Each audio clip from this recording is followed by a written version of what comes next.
let's get back to some boring subjects. Understand the risk to our country. Freedom brings people together. You're listening to the We Are Libertarians Network. Learn more at wearelibertarians.com. All right, welcome to the program. This is episode 329. We're going to talk about the ghosts of World War I today. Very, very, very interesting topic.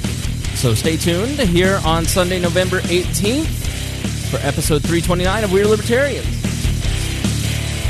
Warning, this show is for adults, produced by semi-adults. So the language is sometimes strong and offensive. I don't know what I said. Welcome to We Are Libertarians, where our goal is to help you sound smarter while talking to your friends. We examine current events from a libertarian perspective while treating modern politics with all of the irreverence it deserves. There has been lie after lie. We toss out the screaming heads, put people before political parties, and give context to the news to make you think. Now, here's our host, a 15-year veteran of politics and media, Chris Spangle. Welcome to the program. My name is Chris Spangle. Here on this dreary, gloomy, cold November afternoon. We had a big ice storm this past week. And you just kind of go, why do I live where I have to scrape ice off of my car? If you're one of our Southern California and Arizona, New Mexico listeners, I'm like, oh, why don't I live there where it's warm? It's Zach, who contributed to the research for this episode. He lives in Florida, and it's 80 degrees there. So to all of you who are cold, I am one of you, and I think we all go, why do I live in a place where I've not seen the sun for 2 months, and I won't for 6 more? It is enough bitching about the weather. Boy, is that an old man sort of thing. Oh, God, this weather, you guys. I need to be like Jason Stapleton or Mark Claire over at Lions of Liberty and obviously the Jason Stapleton program. They live in L.A. I think Brian McWilliams lives there too. Like, why don't I live in L.A. where it's perfect? Oh, yeah, wildfires and taxes and liberals. So I guess every place has its trade-offs. But I caught myself Googling how to move to New Zealand last week. So who knows? If this ever turns into a full-time job and I can do it from anywhere, I'm moving somewhere like New Zealand where it's perfect all the time and getting some sunshine. So for everybody who's feeling depressed and sad because of seasonal affectation disorder, I salute you. And don't worry, it's going to get better. It'll be May, but it'll get better, I promise. It is just me on this episode. This is, to say I have overstudied for the program today would be an understatement. I have spent every waking moment this week studying for this particular program and had two or three researchers from our research team on this particular program. We're going to be talking about World War I and the legacy of it and the ills of society that we're facing today originate in that particular era. And it really is a fascinating subject. It's been one of the more fun things that our researchers and I have looked over, and it is really a great topic to dive into. But when I have overstudied for something, I have a tendency to not let other people in the room talk because I'm so excited to tell you what I've learned. So I didn't want to waste anybody's time, and I wasn't sure when I would feel good enough about sitting behind the microphone and kind of outlining it. So if I had set the program for yesterday afternoon at 1 p.m., I don't think I would have been ready fully to do the show like I am at 5:30 on Sunday night. So, it's a topic like this. There's two ways to do your homework for you baby commentators out there. You have to constantly be reading and digging and watching and listening and digesting information, because the more you input into your brain, the more that comes out. But over time, you ingest so much stuff that things run together. And so you have to go back and kind of refresh what you've learned and make sure that you don't conflate World War I and II or Vietnam or, other subjects. And so, yeah, we put a lot of work into this, and it is a fascinating topic. I mean, I guess to give you World War I, obviously the 100th anniversary of the armistice, November 11th at the 11th hour in 1918 was when the Germans capitulated and gave in to the Entente powers, and the war ended. And it is a historical moment that sets off a chain of events for the rest of the century, things that we're still feeling 100 years later. It was to go back in time, leading up to World War I. There had been a 100-year peace, essentially. After Napoleon was defeated, there was not much of a desire to have any more European wars, and it led to a time of greater colonialism and expansion of empires. Britain, I think the number was like 1/4 of the earth was ruled by Britain at one point. And you had these European powers start to expand into colonialism and take over. They were interested in conquering other territories, not just themselves, because they had built up such naval powers. And so there was 100 years of peace between the European powers. And it was also the breakdown of the monarchical system. And you went from a time in human history, which as far back as many people can remember, you had the rule by kings, essentially.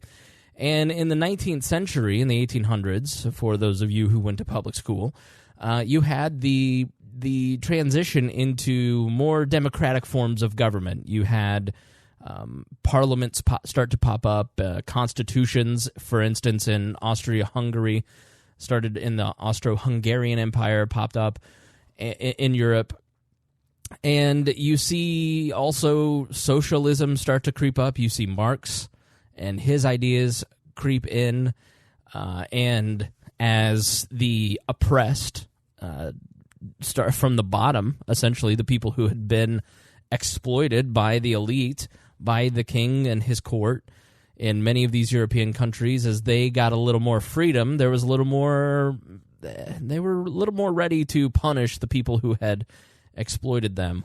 And that's really sort of where you start to see the mobilization of the Marxists, the socialists, the Bolsheviks in Russia. That's why those ideologies were so attractive. And in World War I, around that time, this is really the end of four empires. It's the end of the Ottoman Empire in the Middle East. It's the end of the Austro-Hungarian Empire. It is, for all intents and purposes, the end of the German Empire, which was just really a newer empire under Bismarck. It was really formed out of the ashes of the Napoleonic Wars. And the Russian Empire obviously collapses by the end of World War I.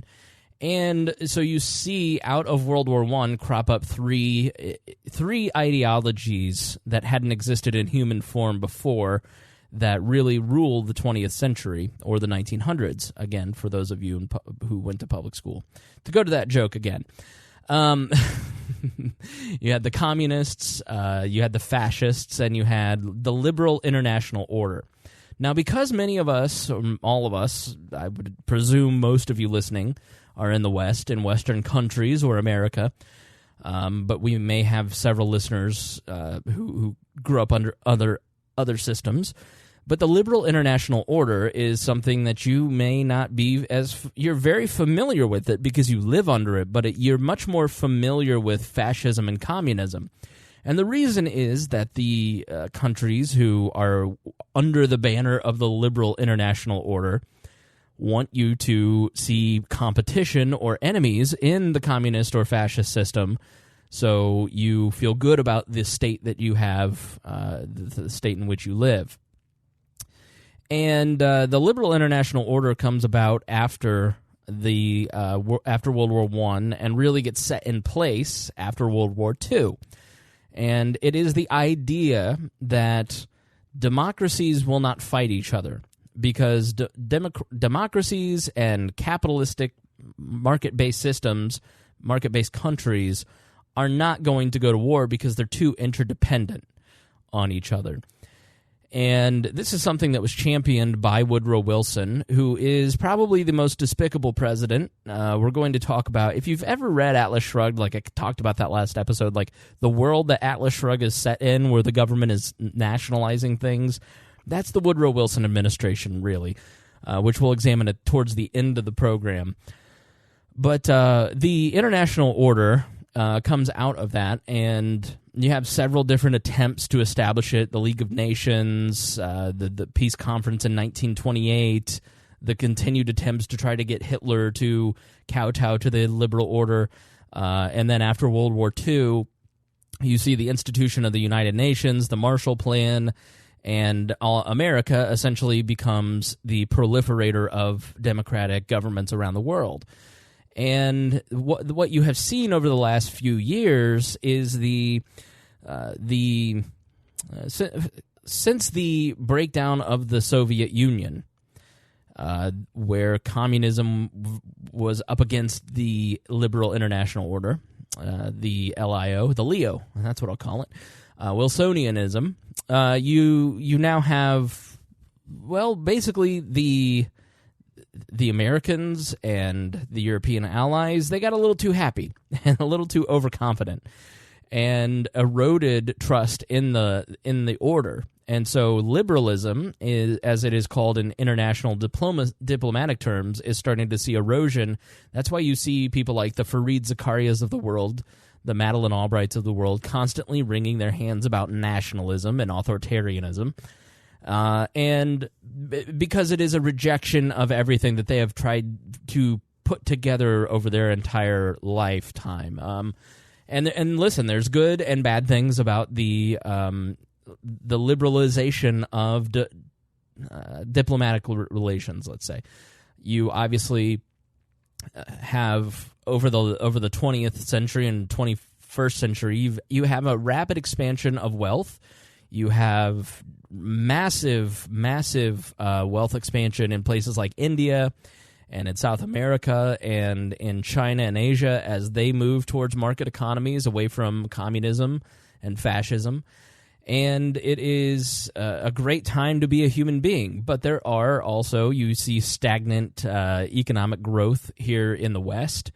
And you see people turning back towards some of the same old songs of the 19th and early 20th century.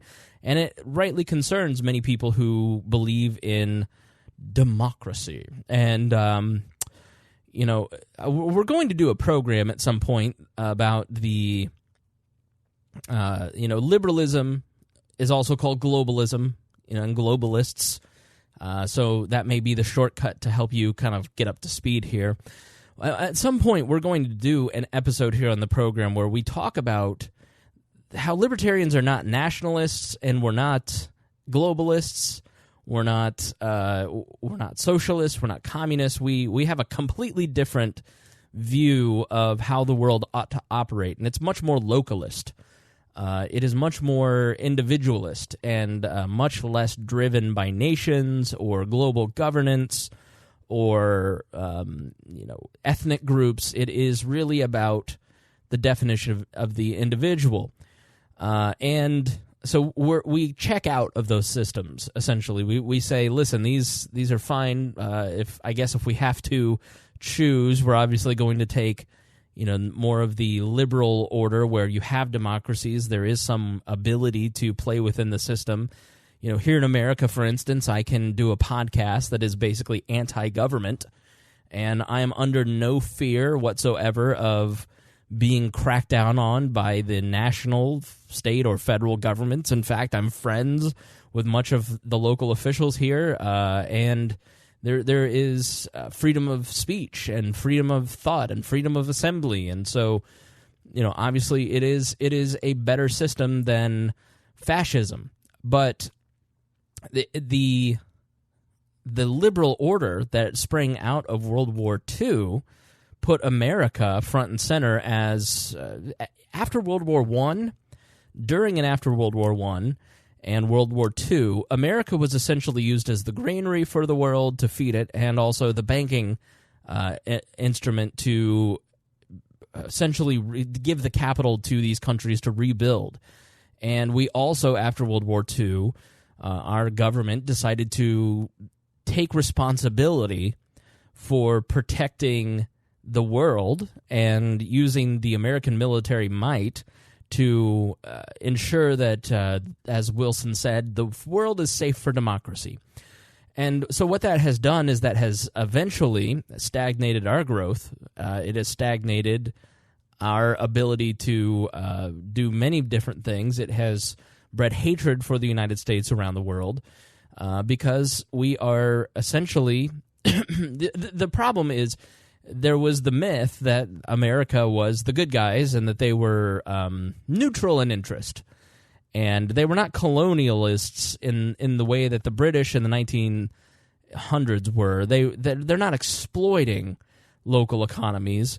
And then once the internet came about, then you started to hear the stories of exploitation by American companies around the world. And then everybody went, oh, okay. And then we invaded Iraq, and it was a strategic error because everybody went, oh, okay, the good guys who are supposedly using their military might to keep the world steady might act outside of the international order, illegally, quote-unquote, invade Iraq against the wishes of the international community.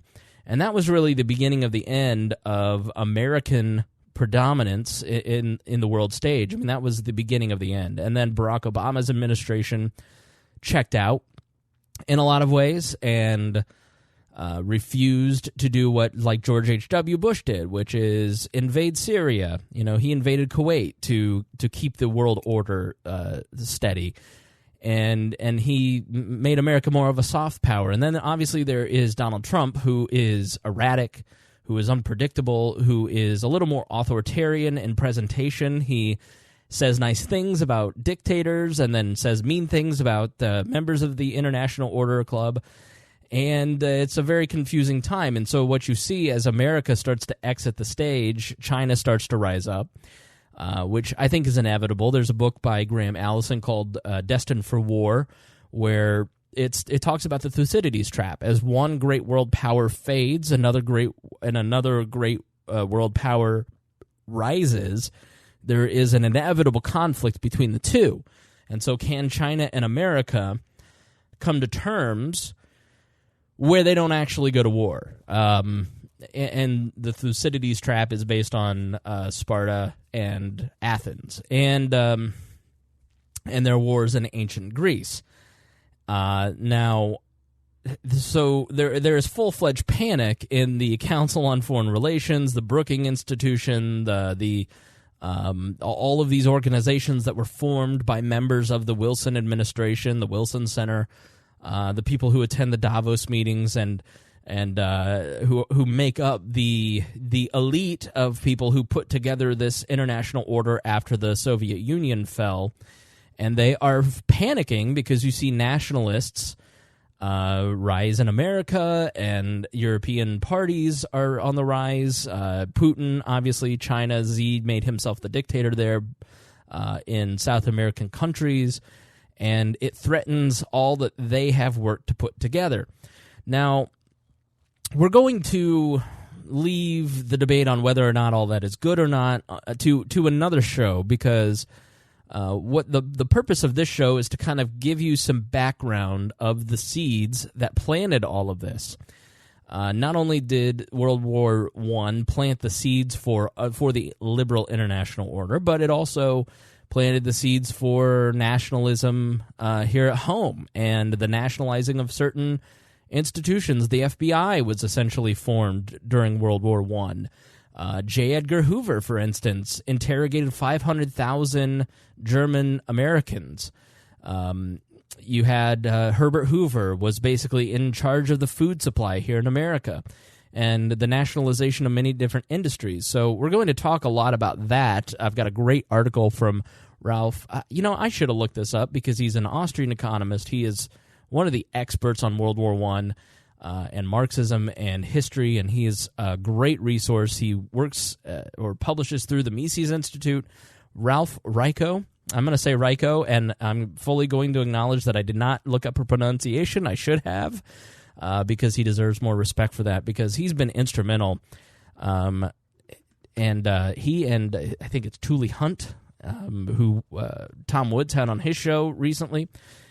They have been absolutely instrumental, as well as Murray Rothbard.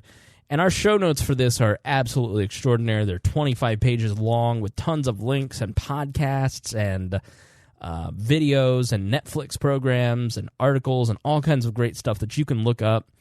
The basic outline and information from the show. And special thanks to Hody, Johns, Zach Ripple, and myself for doing the research on this. And, the show notes are fantastic. I have like 5 pages just of links that you can click if this interests you. Another great book that kind of helped fill in Why Wilson Matters by Tony Smith. He is certainly not. He is definitely a person that is... he's a globalist. He probably eats babies. But he's written a couple books that were very helpful in understanding a lot of this too. So, very, very. If you have a 12th grade reading level, you're still probably going to struggle reading that book. But it's very helpful in understanding how Wilson helped shape the future of the world. So let's start with the beginning of the actual war itself. Let's start with why World War I happened. There's a great article from Mental Floss. Let me look at the title here. It is 14 Reasons World War I Happened and 4 Things That Could Have Stopped It.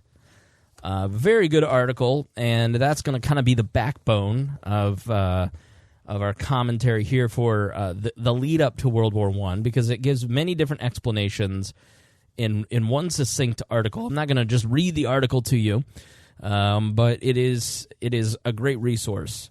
So it's by a man named Eric Sass. So Eric Sass basically put this list together, and the first of the reasons that World War I happened was nationalism. And I should say that as we go through the list of the 14 points as to why World War I happened, you should think about our world today and how many similarities there are between these 14 reasons that the war ended up happening and what's going on today. And the reason I started with kind of a long, brief, long overview. Brief, long? That doesn't make any sense. But the reason that I kind of gave that overview is that I want you to see that the world was in transition from one style of governance to a completely different style of governance. And I think we're in a very transitional period as they exited the Industrial Revolution. And you had a rising middle class. You had many people who, before World War I, you started to see in England, for instance, for the first time in human history, that if you had any interest, you could go and be a part of a club that catered to that interest. You had leisure. It's the rise of the leisure class. And so as the Industrial Revolution kind of steadies itself, you have greater wealth in the middle class. And the world was not in a place where it was in great turmoil. It was, but it wasn't. And it's very similar to today. We all feel in chaos. We all feel this like unhappiness with how the world is going, that everything's on the wrong track. But at the same time, the standard of living has never been higher. There's really no reason to be unhappy. And so, but things are changing, and you have new tools of communication. Just as you had radio and the telegraph and the telephone begin to change the way that people communicate, we have the internet today. People were able to move more quickly than ever before. People were able to travel. People started to take vacations. Now, granted, this was before toilet paper was invented, but it was an absolutely stunning time in the early 1900s when everything completely changed and you started to see the growing pains of shifting from a monarchical society to more democratic institutions within these countries. And the growing pains, unfortunately, were World War I and World War II, and they were greatly exacerbated and prolonged and caused the death of millions of people because of central planning and because of central banking and because of government policy. And if the government hadn't tried to help, then things wouldn't have been as worse. Just as 2008 wouldn't have been so long. It wouldn't have taken until 2015 to recover because the government tried to help and they tried to steal money, essentially. So we're in a transitional period as we go from a period of democratic institutions, nationalism, city-states, into maybe something completely different. And I think libertarians have to be on the forefront of describing what the next world looks like, what the next form of government looks like. And the next form of government needs to be self-government. It needs to be individuals living for their own purposes. And people say, well, what about, you can't not have government. What are you, a fool? But what you have to understand and maybe impress upon your friends, but you have to get it first, is that in many ways the government is largely irrelevant in our daily choices.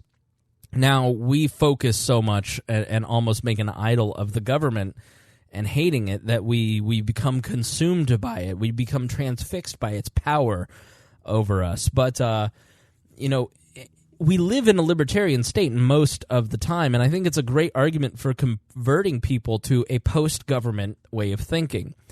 Think of it this way, okay?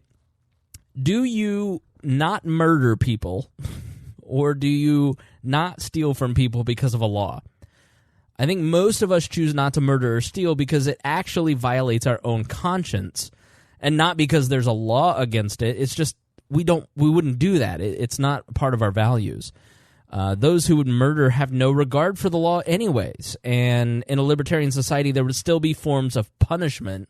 It just may look different on the macro level, but to the individual who is guilty, punishment for their crime is not going to look all that different. And most of us choose to ignore victimless crime laws like traffic laws or drug laws because we actually practice self-government. We know our personal limits, and those with the ability to self-govern do so regardless of the law, but increased personal responsibility is a great teacher. So we will do drugs or we will speed based on our abilities, and if we have an inaccurate view of our abilities, then a personal responsibility like wrecking your car is a great way to teach you that you shouldn't do that anymore.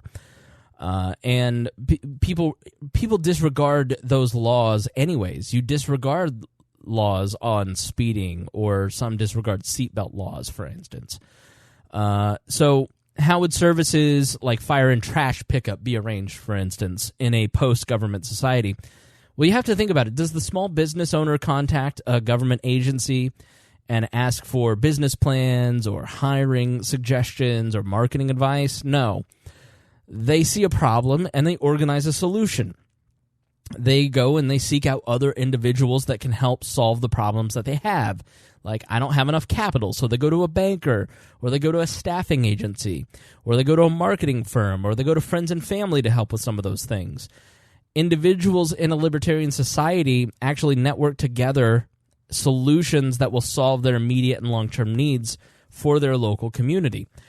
And so what we have to do is outline that, listen, as we transition into a robot-driven economy, we have the ability to shake off the chains of government that drives us into war, that drives us into inflationary policy, monetary policy, that essentially steals our productivity for its own desires. And the best form of government is no government, or very, very limited government.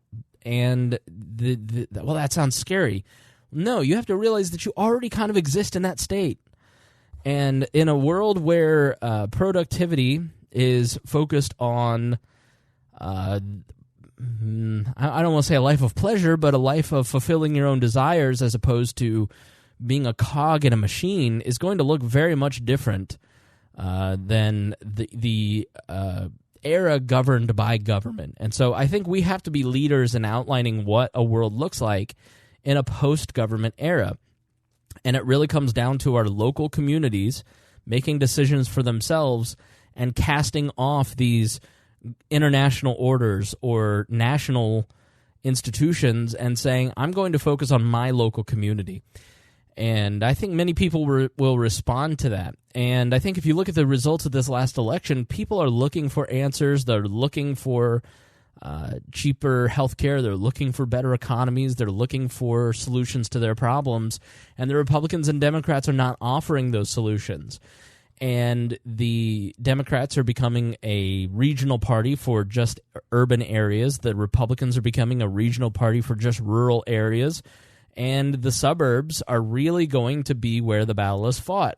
Again, the middle class determines the future of society. And libertarians can really appeal to white-collar people if they start to articulate a vision of the future that brings together harmony and prosperity, as opposed to just the same old war and misery that we see in World War I, and then World War II, and then Vietnam, and then the endless war in Afghanistan. So we really have to be more visionary and less critical.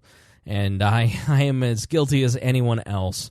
But we have a real opportunity to explain to people the best way to move forward as we move into a new era of human existence. And so I think if you went back 100 years and you said, listen, things are about to radically change over the next century, but it's going to be the bloodiest century in the world. More people are going to die in this century than existed in most centuries past because of government, because of, what is the term? Is it patricide? I think that's when your dad kills you. Death by government. Death by government. Gosh, democide. Yes, democide killed... it doesn't say, but Death by Government by Rudolf Rummel. Looks like it's on the internet if you Google it. So as we kind of look through this and look at back at World War I, you have to think about it in terms of a world in transition from its previous form of governance to its next form of governance, and what does that look like? People like Woodrow Wilson had a vision for the future, and unfortunately his vision for the future was mostly wrong, but also not as bad as, democide. I mean, he still killed people. I don't know if you know this, but the United States government poisoned 10,000 Americans to death. So if you drank alcohol during Prohibition, the government had laced it with poison, and it killed 10,000 Americans. Wilson was a eugenist. He was a racist.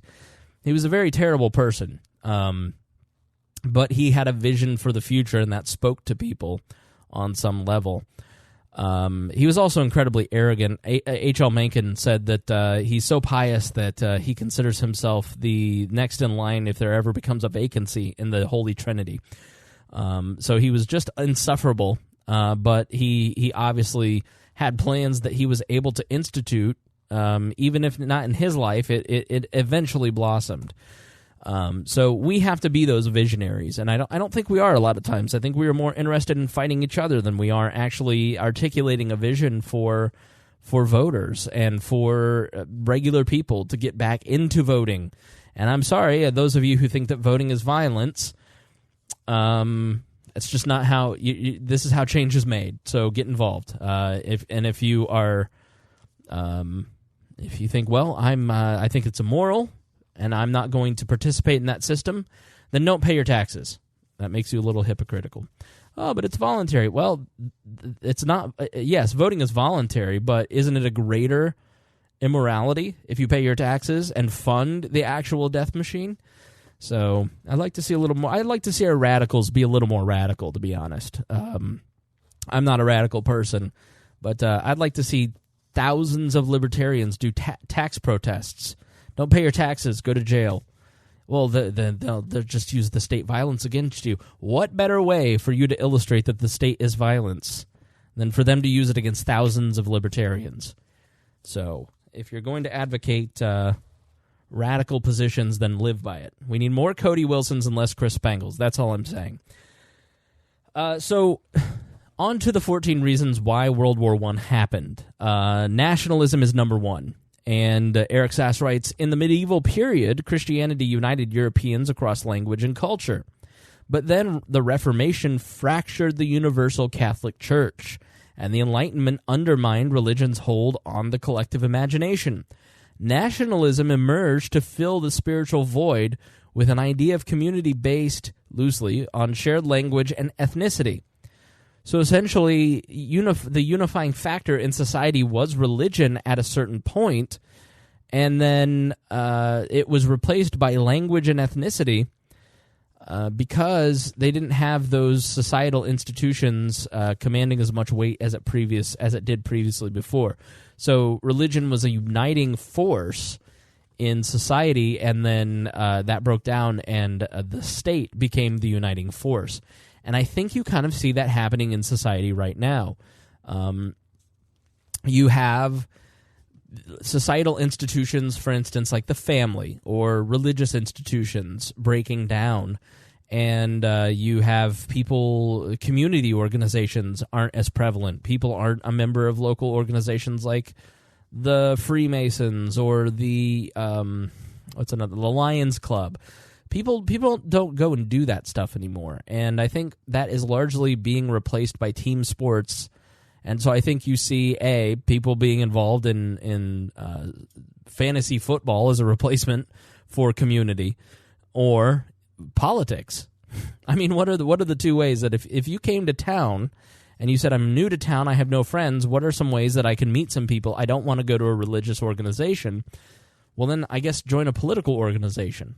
And so when politics becomes central to our identity, it becomes as insufferable as it is right now. So Eric Sass writes, by the 19th century, Europeans took it for granted each nation had a distinct character and inhabited sacred and viable territory. So when Germany annexed Alsace-Lorraine in 1871, it injured French national pride and provoked revanchism, desire for revenge. So, Alsace was more German and Lorraine was more French, but they believed that it was their territory. And so it was a very big deal. It was as big of a deal on the international scene as Russia annexing Crimea, for instance. So there's two issues to look at here. There are taxes and borders. So our complex tax code makes it almost unimaginable, but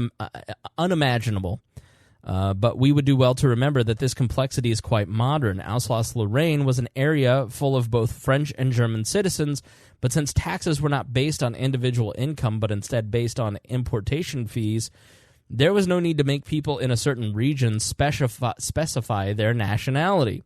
So what our research team and I are saying here is that because you have to pay into this complex tax code system, you are closely identified to the nation of your origin as opposed to your ethnicity, for instance. It doesn't matter where you move. If you move to New Zealand, then you still have to pay American taxes. But in the old days, 100 years ago, if you just moved to New Zealand, you're just you don't pay taxes because there is no income tax in 1900, for instance. You're just living under the system of tariffs that or import-export taxes that are placed by those governments on goods. So it makes it more complex now. So after Germany seized the area, borders became more of an issue in 1871, where at one time countries were able to move and even live fluidly. Rigid border design became a hallmark of policy that led directly to World War I. So previously, borders had been more fluid, and then after Alsace-Lorraine, they were not as fluid. They were more protective. Eric Sass writes, at the same time, nationalism threatened Austria-Hungary, an old-fashioned medieval empire with a dozen nationalities who wanted out. So the tragedy of Austria-Hungary, which was a very forward-thinking country, can't be understated. They were a nation built on diversity of ethnicity, and they were one of the first European countries to ratify a constitution, And they both had, Austria and Hungary each had a monarch, but both monarchies established an equal partnership and yielded power to that new constitution. So creating a single political system for two different nations meant adopting policies that embraced both sides.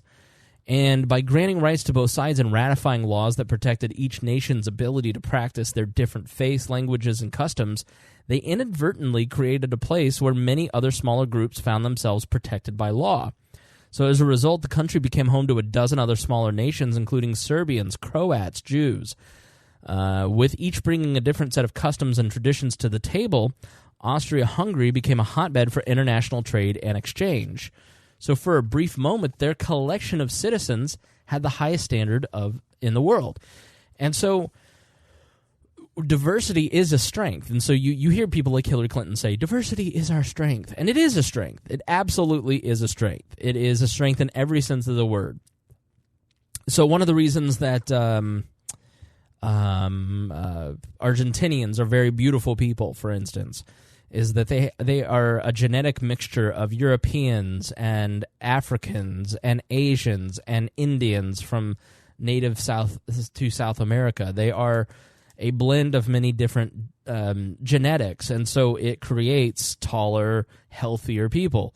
And ideas are very much the same way. The more people that you can have working on different ideas from different backgrounds and different places in the world and different experiences, the better the world is. That's why people who argue that we should close off our borders, I don't understand it, because hospitals right now are desperate for Indian doctors to come here and Asian doctors to come here because they just have a better grasp on some things than Americans do because of their background, their not their ethnicity, but their living condition and the way that their society and culture is structured. And so we rob ourselves by trying to keep ourselves, quote-unquote, pure. And so you see an economic powerhouse grow in Austria-Hungary and out of this diversity. But then scholars and politicians began to place emphasis on involuntary heritage over voluntary alliances. The collection of races, languages, cultures, and religions were taught to compete instead of unify, and Austria-Hungary dissipated under the threat of civil war, not just into Austria and Hungary, but also into the fragmented Balkan states that we see today. So, would you say America, instead of celebrating its differences and diversity, is being encouraged to compete based on those different races? And oftentimes it's the very people who are preaching diversity who are inflaming those competitions as opposed to unity. Obviously, there are racists in the world, but the people who claim to not be racist but yet use diversity to inflame as a political tool are really, really doing something very dangerous, as history is showing us. So these smaller states that made up the Austro-Hungarian Empire ended up becoming easier to conquer, and a nation that would have been close to untouchable instead became a myriad of countries that could be taken over one by one. In World War I, specifically, democratic countries fought against authoritarian countries, and had Austria-Hungary been able to maintain its alliance under the Constitution, Germany likely never would have attempted such a war. Instead of facing the opponent of a single country unified under the banner of freedom, Germany gained an ally by appealing to the leaders of these diminutive nations who are now seeking power for themselves instead of liberty for their citizens. So these patchwork, and this is always an argument that you kind of see in America, well, we're stronger if we have a central government. No, we're stronger if we have states. The centralization argument is always kind of the one that wins out in human history, and it is because the people who get to control the central power have more power for themselves. And they don't care about your liberty, they care about their power. And so that's why it's very important to make sure that you don't centralize government, because it allows an abuse of power by people who get stronger and stronger as power gets centralized. So number two, the number two reason why World War I started, racism and social Darwinism. Eric Sass writes, nationalism was never particularly rational, but any contradictions could be papered over with racism and social Darwinism. Racism, another product of the Enlightenment, linked human and cultural differences to variations in appearance that supposedly corresponded to fundamental biological traits like intelligence. In the 19th century, racism got a more scientific gloss from social Darwinism, which applied the theory of natural selection to human races and locked in a struggle for survival. Front and center was the rivalry between the Slavs and the Germans. While nationalism is a frightening indoctrination, now we're switching to our research here, it is a belief of controllable cultural superiority. Racism is more insidious, fostering a belief that superiority is someone's uncontrollable DNA and not controllable lifestyle.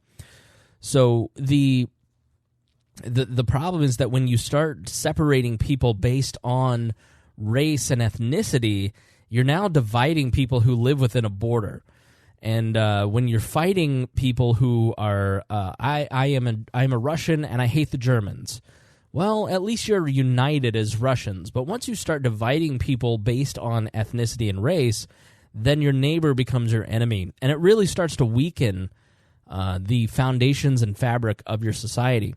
So our researcher Hody Johns actually majored in theology, and he wanted me to get across to you this note about social Darwinism. He writes, when we discuss religious issues, it's easy for people to feel personally attacked through association. Most Christians feel no association with the Westboro Baptist Church or Catholic pedophiles. However, speakers will carelessly call these groups Christians no matter how far out of step they are with the tenets of Christ, simply because they either use or hide behind that mask of faith. My study showed me how saying things like Christianity is responsible for millions of deaths is not just reprehensible and ignorant, but downright bigoted and idiotic. We must apply this same rule when we examine social Darwinism. Darwin himself never called for sterilizing blacks or murdering Jews. While a select group of atheists supported such practices, this is hardly in line with any scientific aesthetic value. Atheistic value, I should say. Christians would do well to remind themselves how hurtful and mindless it is to be blamed for the wickedness of the Crusades or Manifest Destiny before saying something like atheism is responsible for both world wars and the Holocaust. While some prominent atheists contributed to the cause and defended those contributions behind their beliefs, it was political convenience and not religious doctrine that enabled the atrocities of the 20th century. And I agree with that. I think a lot of our atheist friends here in the libertarian movement love to blame religion for all the world's deaths. When I talked earlier about religion being a uniting force, I'm sure several of you wrinkled your forehead and said, but Spangle, what about the Crusades? What you have to understand is the Crusades were about political power. It was not about religion. Yes, religion was used to justify it, but I would argue that patriotism and nationalism are a form of secular religion, and they're tools that people use to maintain or gain power for themselves. They are not inherently evil. Loving your country isn't inherently an evil prospect. It is the person who is using that to inflame people against one another for a desired outcome for their own manipulative powers. That's when it becomes a real issue. So social Darwinism in and of itself is stupid, and because human beings are just human beings. There's no discernible difference in humans. So let's take dogs for instance. All dogs belong to the same genus, Canis, so they're all canines. However, they differ in terms of intelligence, size, hair, and ability. These different types of dogs, whether Labrador or Chihuahua, while they can mate, they have different attributes and genetic alleles, and we can categorize them by species. Keep in mind that we did not find out all humans were genetically the same species until advanced genome mapping began in the 1970s and 80s. Astonishingly, we don't even have a subspecies. We're all just Homo sapiens. So what appears to be different races are actually just tendencies amongst the same genetic alleles and not different alleles altogether, as was assumed. By observing that every other organism in the animal kingdom had a genus with an ever-expanding species, social Darwinists applied the same rule to humanity as well. The idea was twofold. For the first part, mixing the human species around would result in stupid mixed breeds like dogs. And the second part was teaching that if we only permit superior humans to breed, we would have a superior race. This specific study and practice is called eugenics. This was the foundation of Planned Parenthood, for instance. Many of you may not know this, but Margaret Sanger was a dedicated eugenicist. She was also an avowed racist. She absolutely hated blacks, and it leads back to a time in her childhood where I think it was a black man came in and killed him. I think her father, maybe. I'm just spitballing here off the top of my head. You can look it up if you don't believe me. But she had a lifelong dislike of black people, and it was her subversive mission to start Planned Parenthood to kill specifically black babies to eliminate them from the gene pool. And 300,000, well, I'm going to trigger some people, but 300,000 children were killed last year by Planned Parenthood alone. So it is it has its roots in the eugenic movement. Here in Indiana was a very progressive state and was one of the first states to outlaw eugenics after instituting eugenics in a very serious way. The Nazi T4 program was the beginning of the Holocaust. That's really how they kind of got their chops. They actually euthanized anyone with disabilities of mental or physical varieties, and certain ethnic groups they didn't like, but specifically starting with people with Down syndrome or other like heart defects or other issues. And that's how they found out that carbon monoxide and other gases could be used to put people to death in a very quick way. And so eugenics is a very significant part of not only world history but American history, and a big reason why World War I and World War II happened, because people had these beliefs that were untrue, that there were differences in the species, or that people were different species, when in fact that couldn't be further from the truth. It's just different expressions. It's not even different, any different genetics. And you still hear people saying this today. For instance, Putin blamed Olympic losses on mixed bloods, and World Cup coach Carlo Ancelotti explained his losses by not having enough pure-blood Italians. Like, this is in the last couple of years. So people still have these stupid beliefs that there's a difference in the races. So it became it became something that was used within borders to purify the. Listen, it's a fundamental principle. It's who owns your body. Do you own your body? Do you have the right to control your body, or does the state? Does the collective? Does the collection of citizens that raised their hand and voted? It's literally the same as you sitting in the center of a basketball arena and people voting on whether you live or die. It may not be as direct, but it is the same power. Imagine if you were, and this is why I oppose the death penalty, because I don't want to grant the power, the ability to put people to death, because I don't think that it is appropriate for the state to put people to death. They should not have that power in war or in the death penalty. And if you're sitting in the middle of a basketball arena and 51% majority stands up and says you should die, that isn't moral. That isn't right. And that is exactly what happened in the early days of eugenics. It was the state saying that they had a right to put you to death, and it's the very chief. It's the very chief antithesis, I would say, of libertarianism. So number 3 was imperialism, and imperialism and the period of imperialism before this had a great impact.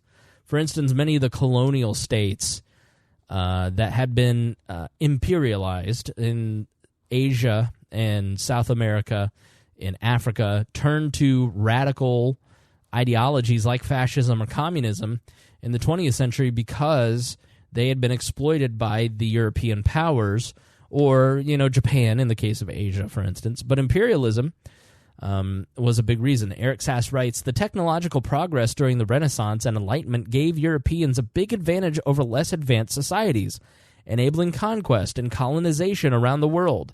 By the 19th century, European nations were competing to amass global empires.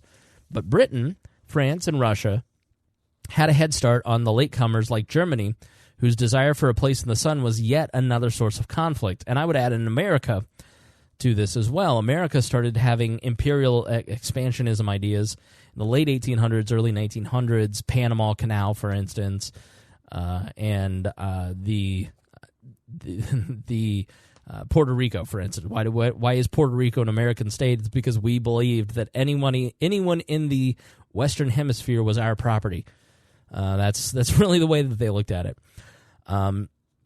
So Germany considered themselves equal with these other global superpowers, but they didn't have the global part of the game because they had really come up in the late 1800s, and they began seizing all these little countries around them that spoke German. Does that sound familiar? Even Putin does that. Well, all the people in Crimea speak Russian, so we should be allowed to take the Crimea because they speak Russian. Okay. History reveals some miscalculations. Many of these smaller countries had military and economic alliances with larger countries that were concealed from the public and, most importantly, unknown by the German leadership. And so as Germany goes in and starts to annex this land or take over this land, they don't realize that some of these people have made secret alliances with some of the other powers like Russia and England and France. And in some cases, the people who were in the militaries or the upper echelons of some of these governments didn't even know that these alliances had been made. And so when Russia annexes these territories or takes them over, they may be taken over willingly by the local country, but England goes, hey, that's that. They have an alliance with us. And so that starts to raise the temperature. So they believed that if they seized control of smaller countries, they would increase their overall strength, but that was a falsehood because all of this new land and adding to their diversity in Germany meant that they had to start defending more territory. They had to defend new borders and local populations that didn't want to be annexed. And so it ended up leading to too many fronts in both of these world wars. Number four reason World War I happened, Germany lagged behind in colonies. Its incredible growth at home scared France and Britain. From 1870 to 1910, Germany's population soared 58% to 65 million. They felt that it was their duty to proliferate. France just edged up 11% to 40 million people. And from 1890 to 1913, German steel production increased ninefold to 18.9 million tons, more than Britain at 7.7 million tons, and France at 4.6 million combined. So Germany also had the best rail network, and it enabled more mobility and growth. So they felt they deserved a bigger role in world affairs, but they went about it all the wrong way. So it wasn't just the growth that scared the rest of the world, it was how they grew. And as European nations grew in imperialistic ways, the Dutch, the Germans, the Russians, the English, they went to other areas of the globe and got resources from those areas, and that's how they grew. Germany grew from within. And so that really scared people because Germany's expansion was focused on guns, bullets, tanks, and battleships, and it was done in-house as opposed to going to other places. So it made them a little more stable in the eyes of the Entente powers. The naval's arms race, number 5. Eric Sass writes, Kaiser Wilhelm II's pet project was the German Imperial Navy created in collaboration with General Admiral Alfred von Tippitz, a sailor who happened to be Germany's most skilled politician. But their naval obsession alienated Britain, an island nation that simply couldn't afford to yield control of the seas. In the first years of the 20th century, Britain responded by building more ships and entering an informal alliance with its traditional rival, France, the Entente Cordiale, the friendly understanding. So, if you know anything about Western history, France and Britain were constantly at each other's throat. England was constantly fighting with France. And then in the late 1900s, they actually formed the Entente Cordiale, where they are going to Germany because Germany's imperial ambitions and massive growth, it forces those two long-time rivals together to start working together and agree to combat the German expansion in whatever way they can. So this is a great lesson for the modern day, that if you start building a lot of bombs, if you start building up a navy, if you start building up bombs, aircrafts, guns, you're gonna make everybody else uneasy. And all of a sudden, everybody else is going to go, well, if they're building all these weapons of war, then maybe we ought to as well.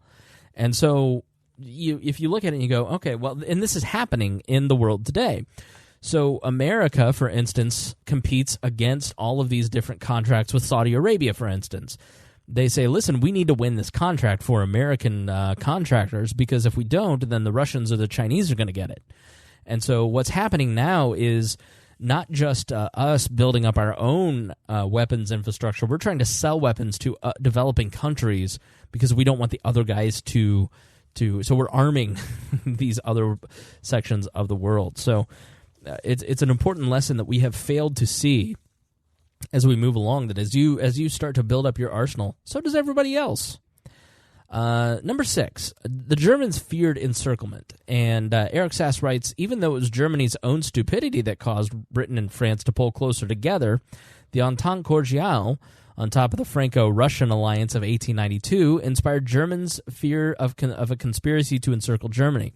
So even though Wilhelm and Nicholas II of Russia were cousins, Russia and France actually made an alliance in 1892.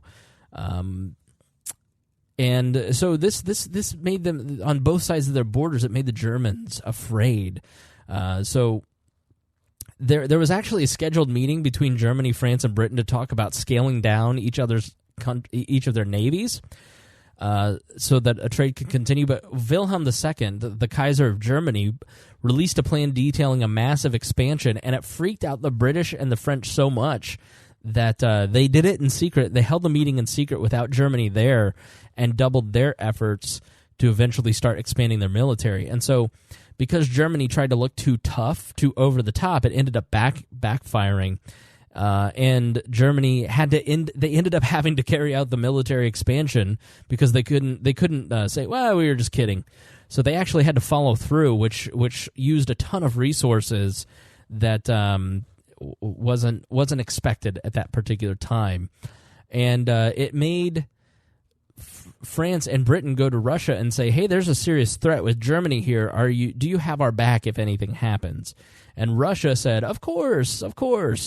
And Nicholas was also cousins with I think he was a nephew of Queen Victoria or a grandson of Queen Victoria.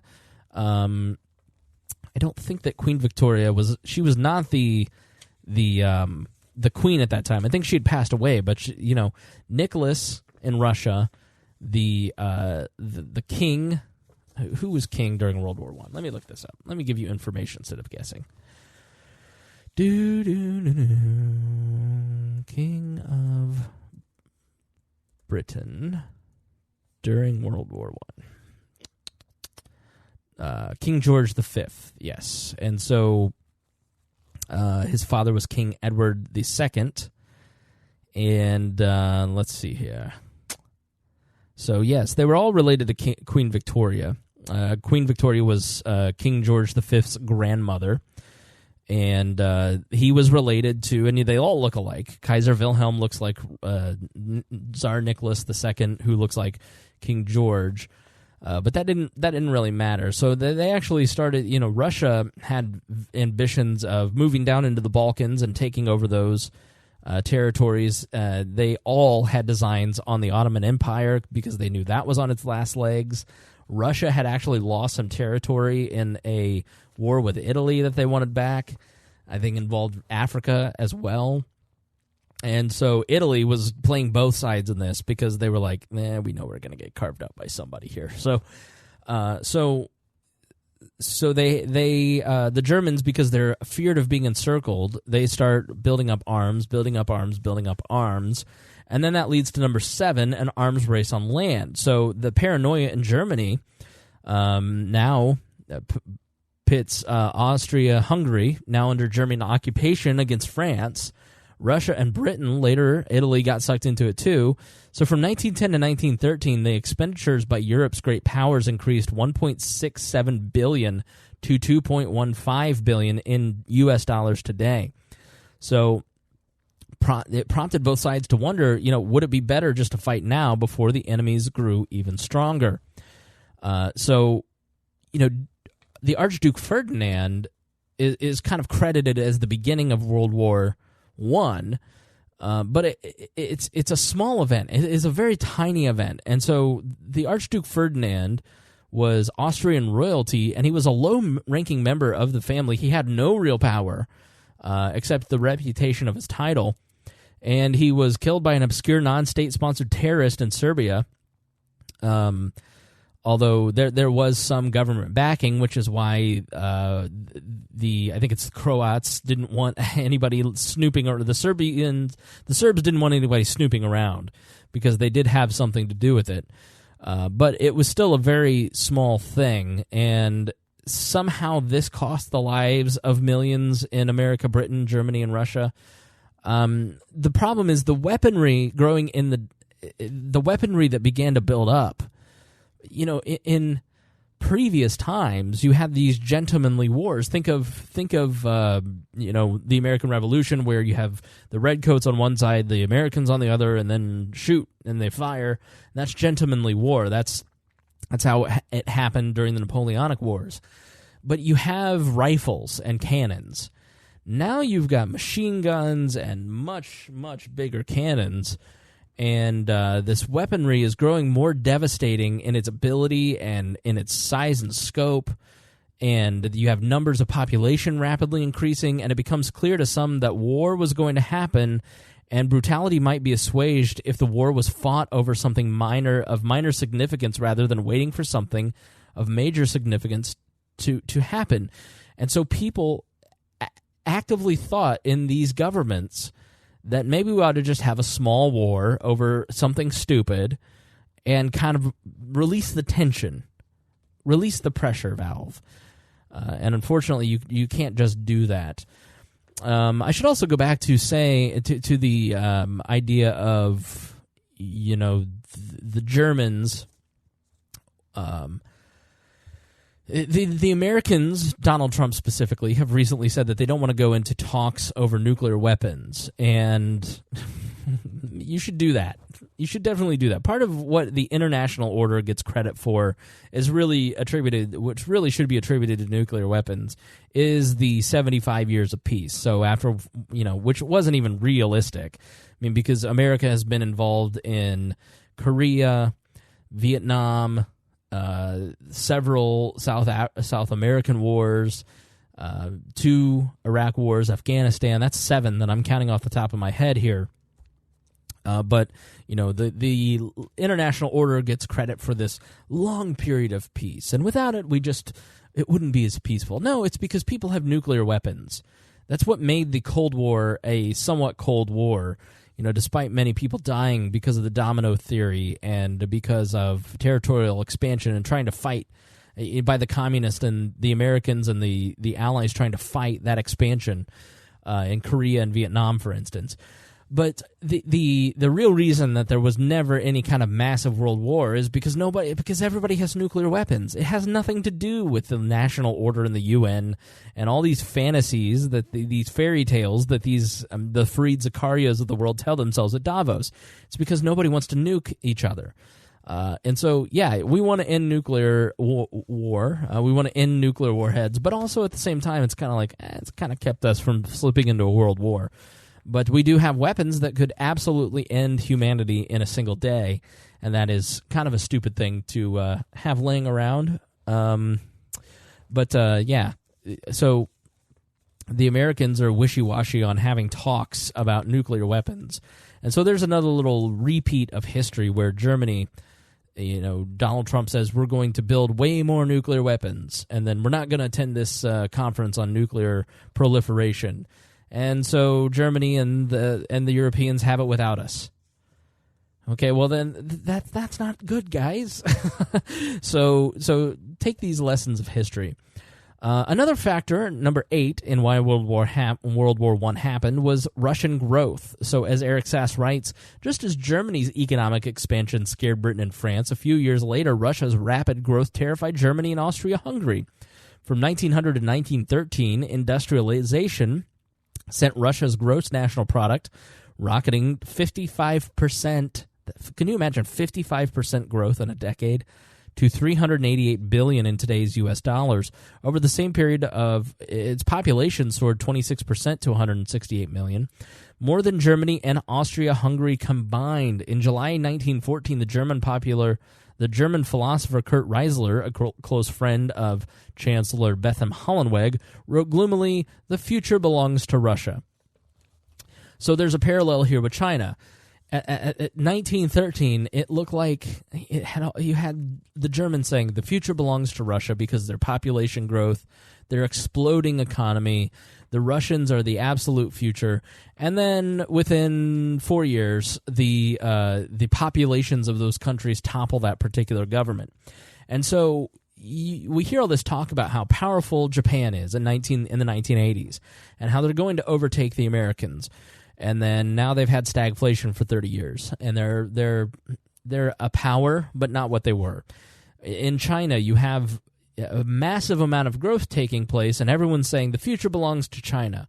But they have a dictator in charge now, and the economics of that society are very fragile still, and you never know what can possibly happen. And so when somebody says the future belongs to China, remember that somebody in Germany in 1913 said the future belongs to Russia, and then Vladimir Lenin happened 4 years later, so because of war.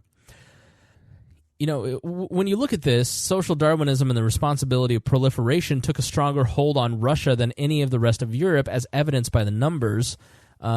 Proliferation meaning people felt that it was their duty to advance their race, their ethnicity, and people were breeding like rabbits. And that's the opposite of what's happening today. You hear, America and Europe is in decline, the West is in decline because they're not actively having children, and that spells very bad news for the West, in all honesty, because one of the ways that you have economic growth is that you have new labor force. And if you're not producing new labor force, then you're in trouble. And that's one of the reasons that China doesn't have the two-child policy anymore. They're like, why are we stagnating our own growth? Let's have some babies. Making babies is great. So Russia was satisfied to take over other countries nearby instead of going overseas, making their battlefronts less multidimensional than the countries they would end up going to war with. So Russia didn't go and try and take over African and South American and Middle Eastern countries. They just kind of took over the little Slavic countries around them. Russia had a very Russia, and Putin still says this, Russia had the view that any Slavic peoples ought to be under the auspices of the Russian government, of the Russian crown. And so they wanted to take over any Slavic nations, anything in the Balkans, for instance, or Eastern Europe. And so Russia had a very strong desire to complete the set of Slavic nations. Number 9 in the reasons why World War I happened was Turkish decline. As Germany and Russia grew more powerful, the Ottoman Empire was on its last legs. And Turkey today, this is my own note, Turkey today is trying to reestablish the Ottoman Empire and control and be the caliphate of the Middle Eastern world. So is Saudi Arabia, and so is Iran. And so that's what's happening. They're all fighting for dominance. The Ottoman Empire at this time was on its last legs, creating instability across the Balkans and Middle East. The First Balkan War, 1912 to 1913, the Balkan League, Serbia, Bulgaria, Greece, and Montenegro carved up most of the empire's remaining European territories. So they were down by Greece and in the where the Kosovo Wars were fought. If you're old enough to remember those. Serbia's conquest of Albania put it on a collision course with Austria-Hungary, which didn't want Serbia to gain access to the sea. Meanwhile, Russia was plotting to conquer Armenia, Britain, and France were eyeing Syria and Iraq, and Germany feared it would be left out again. So there is a parallel to the Middle East now that there was 100 years ago. With no stability, the Middle East became an obvious battlefield for other superpowers who eyed the devastation through the eyes of imperialism, i.e. taking the resources of those particular countries, such as oil and silicon and other natural resources. The failing Ottoman Empire yielded several territories who were initially excited to gain independence, but unfortunately unaware of the lurking danger from external superpowers, saw the fledgling countries as easy targets. And so the Ottoman Empire on its last legs became the victim of the spoils of war, and we'll talk a little bit about what happened there because it has many ramifications for what's happening today. So number 10 is probably the number one reason that you hear all these secret treaties. Everybody had secret treaties with each other. They had a complex alliance system, and it was confusing because all the agreements were secret. And the treaties didn't even have to exist to cause trouble. German fear of a possible secret Anglo-Russian naval convention fueled paranoia about encirclement, even though no agreement had ever been reached. So all these alliances got to a point where imagined alliances started. There weren't real alliances, but in the minds of the players there were, and those are just as powerful as actual alliances. So this really outlines the need for government transparency, because a lot of what happened with these secret alliances between the governments and the militaries of these particular European powers, the people didn't know anything about this. People in the government didn't even know about this. So where is it? Much like today, big countries make deals and alliances with a myriad of other nations without making the details public, our research team writes. As a result, no economist truly knows how to invest globally, and no military leader knows their real enemies. As a result, everyone in business and national security treats each other like villains. Much like today, the governments of these nations keep the details secret for our protection. But if the secrecy led to the deaths of millions of our youth in the last century and gives us strategic alliances with a terrorist-friendly country in the Middle East, is it really protection or bureaucratic convenience that treats these treaties like they should be secret? And that's a great point. How many of us actually know what's in the new NATO? Or how many of you can name a NATO alliance which has been expanded? How many of you know what countries are in that? How many of you know what that is? How many of you know what is in the deal that Trump just struck with Canada and Mexico? So our government is constantly signing us up for all of these various things, and we don't know anything about it. And it has real consequences for our life and death. And we should demand transparency at all costs because it does really affect us. So number 11 of why World War I happened was international law didn't really exist. So there was a development of a global economy in the 19th century, but there was no real system of international law that could restrain one state. So they had something called the Peace Palace, where it was like a forum of arbitration of international disputes, but they had no power to enforce their decisions, so they were basically a joke, and not much has changed. And really, when you look at it, what does the UN or the League of Nations? So yes, no international governance was in place, and the argument from the internationalists now is that the World Trade Organization, the NATO, the United Nations, the World Criminal Court, these are all institutions that help prevent war. But in a lot of cases, do they? Do they really? For instance, The World Trade Organization just had several complaints filed by China against the United States. That only serves to inflame relations, because now they're filing lawsuits against us and filing for sanctions against the United States, so we're going to ratchet sanctions back. Sanctions are an act of war. It is an aggressive stance towards another nation. So these organizations are largely useless and serve to only complicate a lot of matters and get in the way of actual free trade. Number 12, trouble at home. World War I wasn't just the result of international conflict. Domestic tensions played an important role, too. In Germany, the conservative elite were frightened by the steady political gains of socialists opposed to militarism, and tried to use foreign policy to drum up patriotism and distract ordinary Germans from problems on the home front. It was libertarian socialists, actually, that were encouraging demilitarization. It's hard to imagine a time when socialism was not synonymous with authoritarianism, but it was under the banner of liberty that socialists in that time period were calling for policy that would stop the war before it started. They were silenced under the cry of patriotism and accused of being traitors for promoting a de-escalation technique. Those of you who lived through 2003 remember a time when anybody who was anti-war was considered a traitor. The Dixie Chicks' career was ended because they were overseas and said that George Bush shouldn't go to war in Iraq. And the ridiculousness of the argument that you can say that in America, but you can't say that overseas, has never been a rational, what a dumb argument. And so the patriotic fervor of 2003 and the bloodlust that this country had, and I was a part of that, to be honest.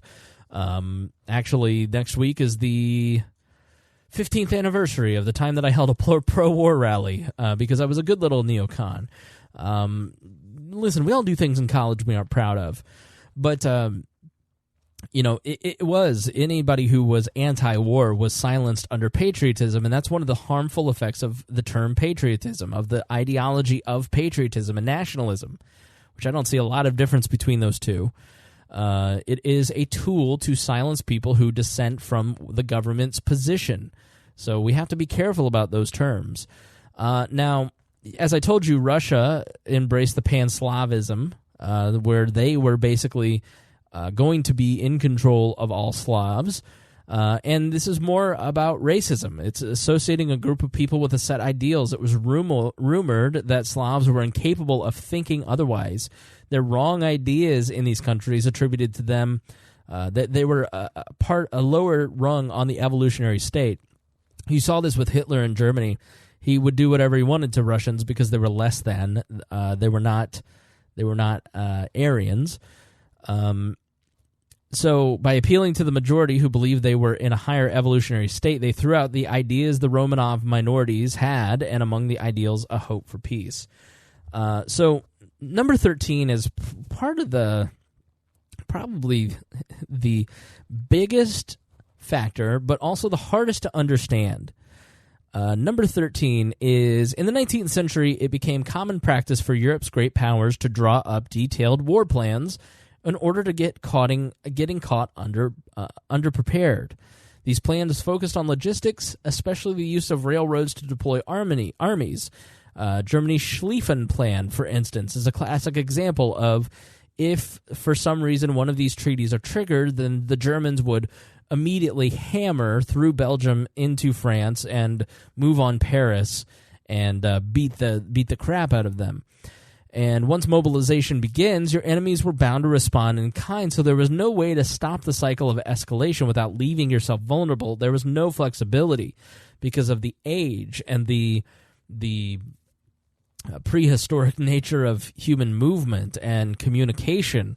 And so once you set in motion the Schlieffen Plan, and this is what happened, once Germany felt so threatened at one point, they initiated the Schlieffen Plan, moved, and they shouldn't have, but they didn't know any better, so they moved into Belgium, and that's what triggered all of these different alliances. So everybody became a department of offense, and part of the problem is that if you one of the post World War II ideals is that no military should be prepared for offense. Everybody should be prepared for defense. And if you come into our house and punch us in the face, we get to punch you back. But we're not going to come into your house and punch you. And the intelligent reason is that that's much cheaper in the long run. It is, these battleships, for instance. So let me say this. Look at Switzerland, for instance. Switzerland prepared for their defense. There is a Swiss army. My uncle was in the Swiss army. But they were all defensive, and they posed no real threat. So Switzerland, the Netherlands, Denmark, Sweden, and Norway all managed to defend themselves and prevent war from infiltrating their borders in spite of their vastly outpopulated, surrounded, and outspent neighbors. The cost of derailing invading trains is much more expensive than building the trains and rails themselves. One roadside bomb, for instance, is hundreds of times cheaper than the 20 trained soldiers in the military truck to carry them. A bunker with 4 soldiers cannot be overcome with fewer than 100 soldiers. Even bombs and missiles are more expensive than the thick metal and concrete roofing that protects them. An anti-aircraft gun, simply catapulted literal scraps and junks into the air, could destroy expensive aircraft and their crew. Switzerland protects their country. They spent $10 million on their military in contemporary dollars during the entire war. In 1913 alone, France spent $321 million, and Germany spent $573 million. And that's one of the reasons that Switzerland made it through the wars, because they just, if you entered their country, they could defeat you because they had spent way less on the order of magnitude. It was much more effective. And they didn't have a hostile stance. They weren't participating. Switzerland went Galt in both of the wars. So, number 14, the final point of this is there is... Eric Sass writes, this one's a little out there, but worth thinking about. After World War II, Sigmund Freud theorized the existence of a death drive, pushing humans to annihilate themselves and others. It exists alongside other drives that may hold it in check, like the desire for pleasure, but the death drive is always there in subconscious, guiding our actions at least some of the time. Destruction is also linked to creation. And so many welcomed the war. The young people, and this is true, young people in Europe welcomed the war because it was the dawn of a new era. They were going to sweep away Europe's old, stale, and stagnant civilization. They were going to build a new and better world. There was a fervor and excitement for the war to begin. Everybody was looking for the war. The populations were looking for the war. But in reality, many of the leaders of these countries were not looking for war. They did not want the war to begin. So there was no actual person to blame. Like, you can blame Hitler for World War II. So that's why he's the most evil man in history, even though Stalin and Mao killed more people. It's because he started the war that killed hundreds of millions of people. Actually, I think it was like 70 million, 50 to 70 million. The greatest irony of World War II, Sass writes, is that none of the key decision makers wanted it to happen, and death wish or no, neither did most ordinary people. Germany's Kaiser Wilhelm II prided himself on reputation as a peacekeeper and frantically tried to avert World War II at the last minute. Previously, Austria-Hungary's Emperor Franz Joseph went to extraordinary lengths to keep the peace, and Russia's Tsar Nicholas II was known for his peaceful nature. Although this obviously wasn't enough to stop the war on its own, it shows the will for peace was there if only the circumstances would allow. So how does a society that wants peace, where many ordinary people want peace, the leaders of these countries want peace, how does a war break out? And it's just a confluence of events. It's public fervor. It is. There is a time when things are just uncontrollable, and that's why you have to really examine what you're putting out there in the world, because are you contributing to a situation where fervor can take hold and then all of a sudden war breaks out? So these are the the reasons, the main contributors to why World War I happened, and how many of them are contemporaneously happening today. Now, I'm not saying World War III will break out, but we have to learn from history and see those cycles and apply it to modern day. So up next, I'm going to talk about during the war and what happened on the home front in America. So now let's move on to the homeland, and let's move to the Americans and how things are relevant to us today, not just in foreign policy but also in homeland. So you have to understand, Woodrow Wilson was kind of a nut job. He was born in Atlanta, Georgia. He was raised in pre-Civil War South. He was very racist. The first movie shown in the White House was under Wilson. It was Birth of a Nation. And he resegregated the Army.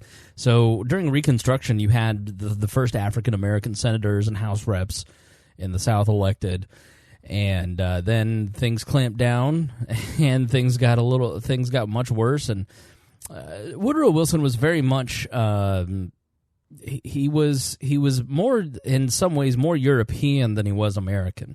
He was an enormous Francophile, to the point that the English were actually horrified by the ambassador to America, just being like, "Oh my God, this guy's such a poser." And Woodrow Wilson had these grand designs that America ought to be as big of a European power as the British, the French, the Germans.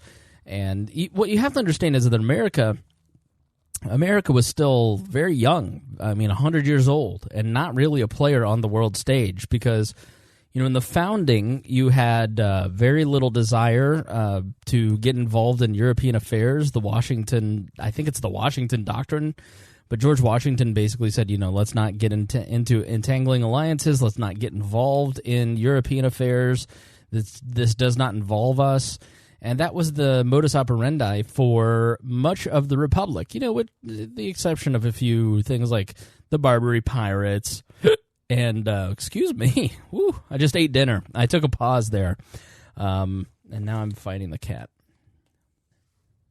Despite the wars trying to clear up shipping lanes, but then the government was fairly small, the military was fairly small, and what you see over time, and this is outlined in a book called The Crisis in Leviathan by Robert Higgs, yes, Crisis and Leviathan, which you'll find in the show notes, that every time a war comes along, it's sort of like a ratchet, and it ratchets up the amount of central control that the federal government has.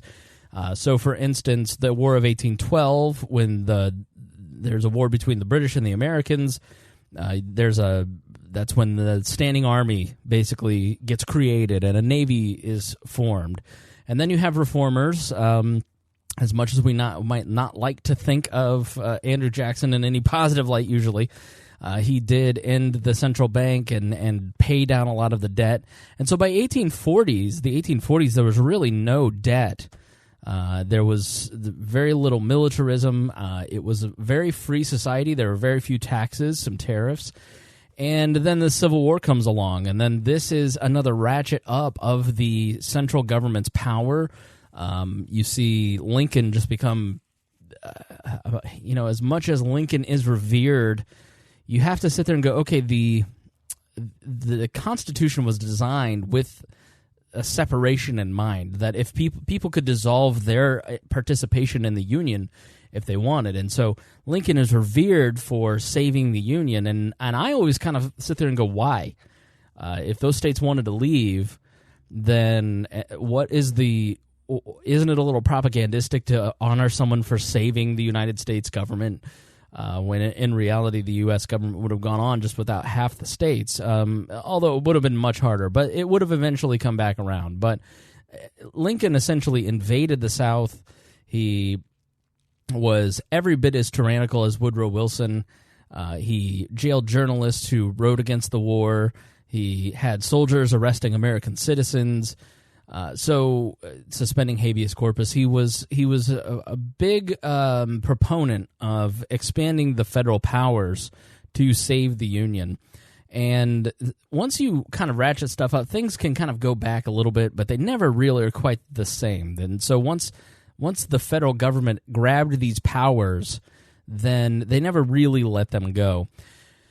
And but the Americans still, despite the Civil War, were not interested in world affairs. And then you see in the progressive movement, in the progressive era, the thought that the American government ought to start participating on the world stage. And Woodrow Wilson was kind of the main proponent of this and the implementer of this, where the Americans ought to be every bit a part of the world. We should sit at the table. And he was itching to get into the war from the very beginning, and so Woodrow Wilson lied to the American people, and so here's why. He wanted to get into the war, and he wanted to make us a big part of the world stage. And again, I mentioned he was an Anglophile, which means he loved England. And in England, they had something called the blooding, and it is the idea that when you go out and fox hunt, and you've killed your first fox, they take some blood of the fox and they put it on your cheek. And he considered it that you couldn't really sit down and hammer out world agreements and be a part of the world stage without having some blood on your cheek. And he even, in the speech announcing that he was declaring war and trying to get the Congress to declare war, which they ultimately did against Germany, he talks about what a great privilege it is for Americans to spill blood in defense of democracy and making the world safe for democracy. And so he really had this notion that the United States, and it's probably not an inaccurate notion, that the United States couldn't sit there and help with negotiating peace as a real player on the world stage if they didn't have some skin in the game. But the idea that you should have skin in the game is where it's the fruit of the poisonous tree. He didn't need to have skin in the game at all. So he is constantly looking for a way. Now, a big part of this is the fact that America, especially the House of Morgan, J.P. Morgan Chase, what is now Chase Bank, had loaned billions of dollars to England. And the reality is that American banks in all of the Anglican banks had loaned to France and England. A lot of the Jewish banks had actually loaned to Germany, which was part of what the Balfour Declaration was designed to do in 1917, was to declare that the British government would support a national home for the Jewish people. It was a way to try and get Jewish bankers to loan money to the British and French governments and stop loaning money to the Germans. And so there was Eugene Debs actually went to prison when he gave a speech in Ohio saying that this was not a war for democracy, this is a war to protect the interest of bankers. And he was jailed. He was put in jail. Eugene Debs was the head of the Socialist Party here in the United States. Think of it in terms of Nick Sarwark says that Barack Obama is, or Donald Trump is just perpetuating a war for central bankers, and then Nick Sarwark goes to jail for saying that. So you have Debs put in prison, and Wilson imprisons him. In 1920, he's dying, and a lot of people flood the White House saying, "Hey, let him out." He said, "I won't let him out." I mean, he was a very heartless person, and so there is some truth to the fact that this was about protecting the interest of the bank, because if Germany had won the war, then Britain wouldn't have been able to pay those loans back, and the New York banking institutions would have been absolutely ruined.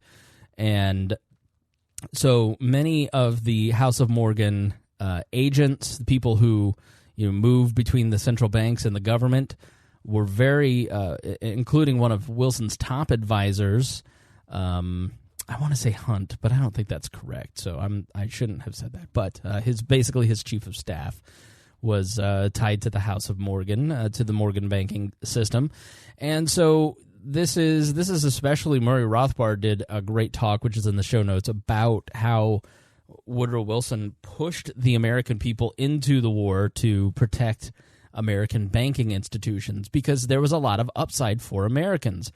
So part of what the Great Collapse in 1928 was about is that all of these countries were buying war bonds. Not only did we sell the money that they would fund the war with in Europe, in France, Russia, and England, but then when Germany loses the war, we're the ones who are basically helping fund their recovery.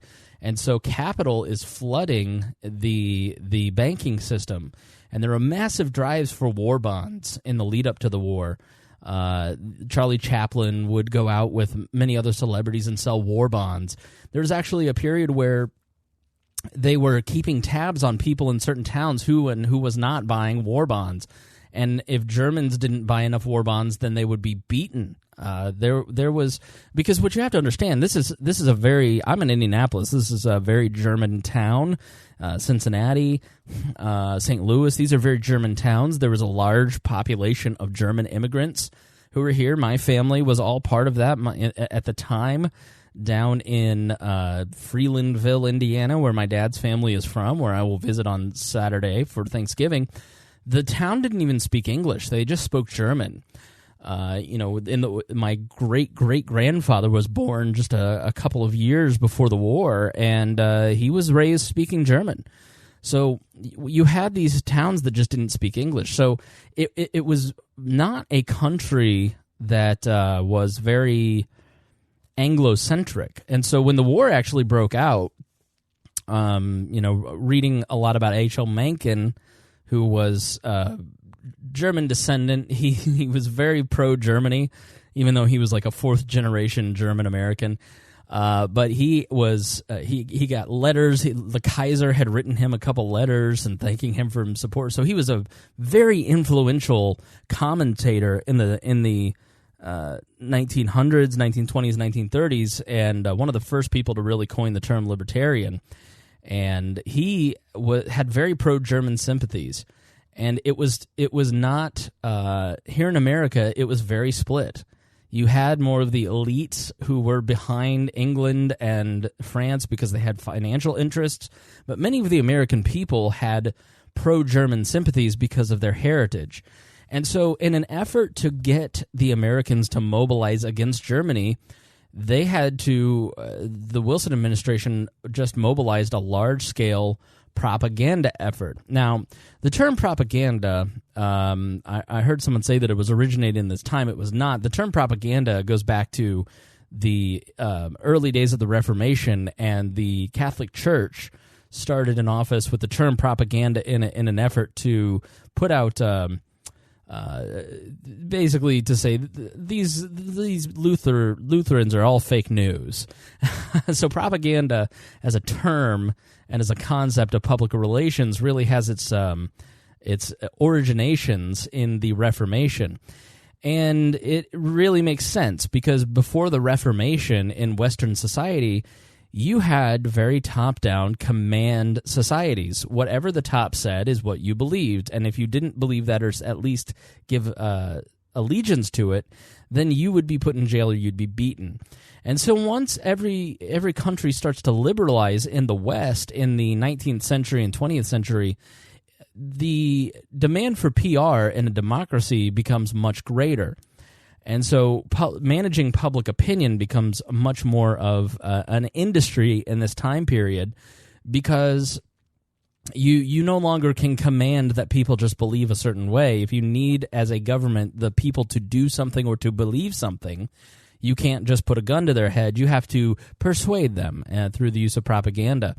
And so what you have the Wilson administration doing is creating offices for propaganda, and they are putting out all these posters. This is where the famous Uncle Sam pointing poster comes from.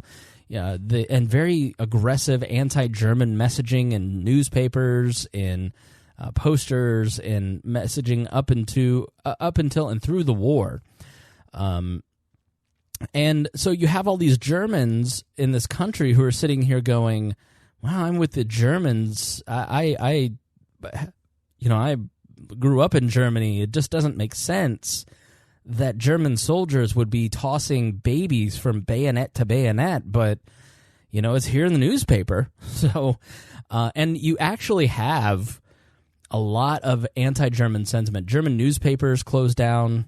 You have J. Edgar Hoover, who works for an agency who is trying to decide if there are espionage agents. You're no longer legally allowed to speak German on the phones. On the phone lines, you can only speak English. So the anti-German sentiment really spins out of control at this time, and that's when a lot of people of my heritage change their name from Spangler to Spangle, for instance. I don't know if my name was particularly changed, but if you may have a history, you may ask some older relatives over the Thanksgiving, do you know the origins of our name? I wouldn't be surprised if there are some people in this audience who had their name changed during this time period from a more Germanic name to a more anglicized name to resist persecution, because it was a very anti-German sentiment, and that was all from the top down. So you really had the American people were undivided. Maybe they had their separated sympathies, but people were not necessarily taking sides, nor did they really care what was happening overseas. And then all of a sudden Woodrow Wilson comes along and propagandizes them and provokes them into taking a side, and that's when violence takes place. And so Wilson uses this to the income tax is implemented, the Federal Reserve is implemented. He starts to grow the military again. He starts to he takes command of several different agencies. We'll read an article here in just one moment. But this is a very sad time in American history, because this is a major ratcheting. This is a complete breaking of the American sentiment of government. And the war is used to condition people to encourage the growth of the central government. And then obviously fast-forwarding to World War II, you have World War II and FDR, and many of the people who were younger working in and around Wilson, who went on to be part of the New Deal team for Woodrow Wilson. Those people are implemented at that time. Obviously LBJ in Vietnam and the growth of the Great Society. And then obviously the Iraq War too, and Afghanistan when you see the growth of the surveillance state. So the use of the military and foreign intervention is always a time when the American ideal breaks down. What makes America great and exceptional in the world, separation of entangling alliances, limited central government, localism, free markets, it all starts to break down during times of war. And so you have to be very careful when we're in a time of war as to what you're supporting, because you may be supporting something that is untrue. So, he ran on peace when he was first elected in 1912, and he ran against four people. He ran against Debs, the socialist. He ran against Teddy Roosevelt, who was a Republican progressive, and he ran against let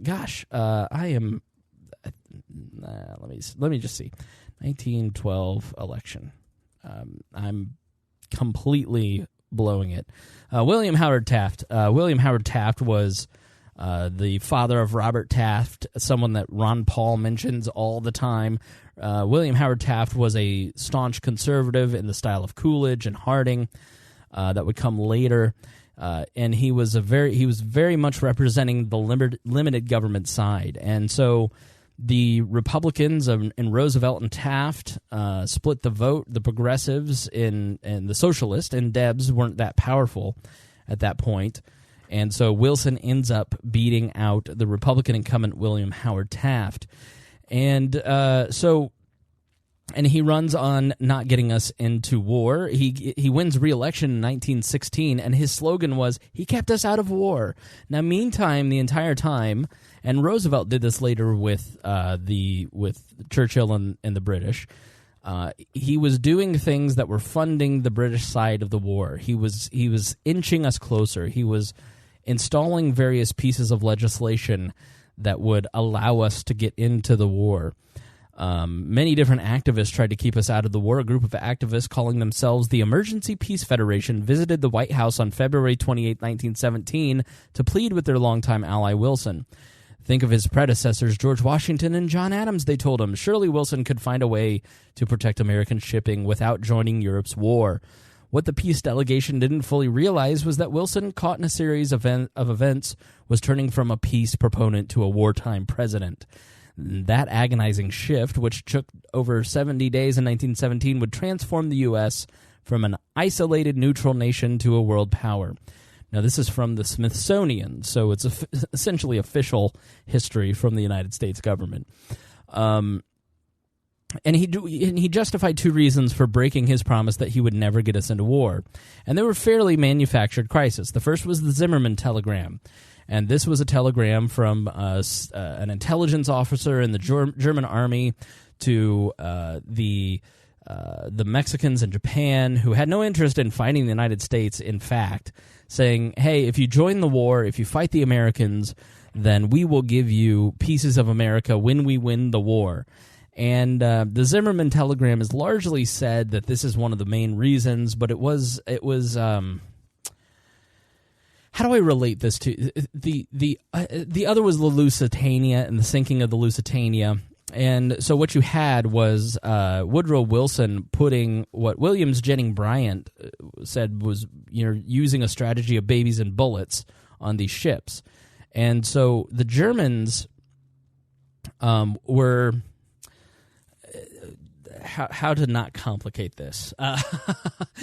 So when the war began, the British put a blockade of supplies on the Germans, and it ended up killing 750,000 Germans. 750,000 Germans died of starvation because of the British blockade. It's one of the most evil things that has ever been done. It is truly a disgusting and disgraceful act of war, and it was not... I think the Nazis did it in certain places, in Stalingrad, for instance, but by and large it was not done in the same way. Nor was chemical warfare used in the same way in the Second World War that it was used in the First. The Germans introduced chemical warfare. There are parts of Verdun and the Somme where trees do not grow still 100 years later. They're very odd and broken, and it's because there's so many tens of thousands of chemical weapon shells that rain down on the battlefields. And so the blockade of food, the only countermeasure that the Germans really had, because in the beginning of the years of the war until the spring offensive in 1918, the Germans had one weapon to really kind of fight back, because there was trench warfare and it was a stalemate on land. And so they used unlimited submarine warfare to really fight back. And so as American ships, they just declared it to everybody that, listen, we're going to shoot any ship. It doesn't matter what flag it is. It doesn't matter if it's the Americans. And so what Woodrow Wilson would allow and encourage was the mingling of ammunition shipments to Britain and France along with regular passengers. So imagine you're putting families heading to see family in Iraq along with ammunition and flying it over military airspace. So think of how despicable that is. And so Wilson was manufacturing crises. And so you have a U-boat surface, and they see, as they described it, a wall, and it's the most famous ship in the world, and it's the Lusitania. It's an American ship. It's enormous, and it's a passenger vessel, and it also is full of ammunition. And so they shoot it, and eventually something disrupts, and the ammunition explodes, and it sinks, and about 150 people die. And William Jennings Bryant, who was the Secretary of State at the time, realizes what Wilson is doing and resigns about a month afterwards, saying, I refuse to participate in this strategy. And, the sinking of the Lusitania and American ships, here's what you have to remember. Who was on a boat going to England in 1916? It is elite. It is, think of the movie Titanic. It is Anglican people who are going to see friends and family in England. The people who are in Freelandville, Indiana, they are Germans who don't care about those people. Regular Americans didn't care about the elite. They didn't really pay attention to the news. Many people just existed in the way that you and I exist. I mean, we're hyper into it, right? So we follow every little move, but most Americans just don't kind of follow the news. So the Zimmerman telegram and the Lusitania and its sinking are way overblown in terms of the reasons of how Wilson that was the way that Wilson manipulated the American political structure into the war. But for regular Americans, they were largely against it. There were actually more. So this World War I implemented the first national draft for a foreign war. There was conscription in the Civil War on both sides, but this was the first war where it was a foreign war, and we were a nation, one nation. And there were actually more dissenters. There were more people who refused to sign up for the draft than in Vietnam. Because people refused to go and fight their family. I mean, it was people who were going to fight. It was German on German, Japanese on Japanese. It was French on French. I mean, at the end of the war, Eddie Rickenbacker, who was a famous pilot, who very near and dear to my heart, he was a race car driver, saved the Indianapolis Motor Speedway, and he was the #1 World War ace. And he actually, in his autobiography, I heard this anecdote on the Tom Woods podcast with Hunt Tooley. He talked about Rickenbacker flying over the end of the war, and after the armistice at 11/11 on 11/11/18, he could see people just getting out and walking over and shaking hands, and I mean these are people who I think most soldiers.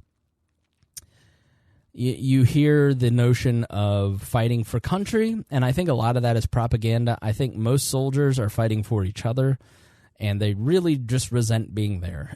and there were actually, in this war, there were many different mutinies from soldiers. There were soldiers on both the French and the Russian side who just flat out refused to go over the wall again. They just were not going to run over the wall and get gunned down. And, because these guys would just put people over the top to just have action, to do something. One British general was called the Butcher because he was just needlessly sending people over. I mean, the craziest story is how many people died on the final day of Armistice Day. Let me look up the actual fact and figure here. Yeah, so I'm looking here at HistoryNet, and on Armistice Day in 1918, the American Expeditionary Forces on the Western Front in France suffered more than 3,500 casualties, although it had been known unofficially for 2 days that the fighting would end that day, and known with absolute certainty as of 5 o'clock in the morning that it would end at 11 a.m. So General John Pershing would actually testify on the efficiency of the war's prosecution of the House. Forget that part. So you had 10,000, looks like here. Indeed, Armistice Day exceeded the 10,000 casualties suffered by all sides on D-Day, with this difference. The men storming the Normandy beaches on June 6, 1944 were risking their lives to win a war. The men who fell on November 11, 1918 lost their lives in a war that the Allies had already won. So there was just absolute recklessness with human life in World War I, and it was something that was not done again in war. Even as brutal as the Nazis were, having been a frontline soldier, Hitler really instituted policies on the German side that didn't do to his soldiers what had been done to him. Many of the people who were in the upper echelons of the government on the British, French, and Russian side had been in World War I and had those memories. Same in the American side, and so the conduct of World War II was just much different than it was in 1918. There were so many facial wounds actually that plastic surgery really, it became a thing. You may remember in Boardwalk Empire, the soldier who had the fake face because he had such a bad facial injury. That was one noted piece of this war, was all of the different facial injuries. So let me see here. What else do I want to tell you? I'm so excited about this topic because I just think I don't know that I'll do another episode on it, but I think that just studying it, I'm going to keep studying it because I just think there's so much here that kind of gives us the layers of the beginning of everything. Let me go to this Mises article. This is very long, so I'm not going to read all of it. I wish I could, because it's so good. It's Ralph Ryko, World War I on the home front. So many good articles in the show notes, so go and check that out. So let me read this, and I'll read it until I feel it's getting boring, or I'll just kind of skip through certain parts, because I don't want to just read this to you, but a lot of good stuff in here. It's from Mises.org, so you know. The changes wrought in America during the First World War were so profound that one scholar has referred to the Wilsonian Revolution in government. Like other revolutions, it was preceded by an intellectual transformation as the philosophy of progressivism came to dominate political discourse. Progressive notions of the obsolescence of laissez-faire and the constitutionality of limited government, the urgent need to organize society scientifically, and the superiority of the collective over the individual were propagated by the most influential sector of the intelligentsia and began to make inroads in the nation's public life. So this was, as Rothbard said, this is the one time that the intellectuals got to really manage a war in society, and they did so poorly with it that they didn't get to do it again, as we'll see with the drawing of maps after the war.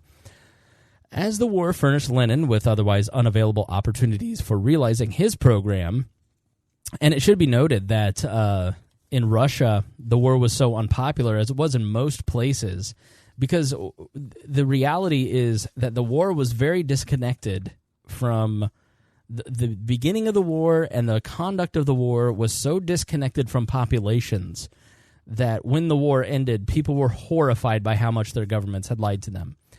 I mean, there's nothing even akin to modern day in terms of how bad it was. Wilson was just vilified after his presidency was over, after all the Espionage Act laws were lifted. I mean, people were writing just these screeds against Wilson, what a liar he was in his own time. In Russia, I mean, in Germany, a big reason that Germany was so unstable after the war is that you had Erich Ludendorff, and Erich Ludendorff was essentially a military dictator for the last couple of years of the war.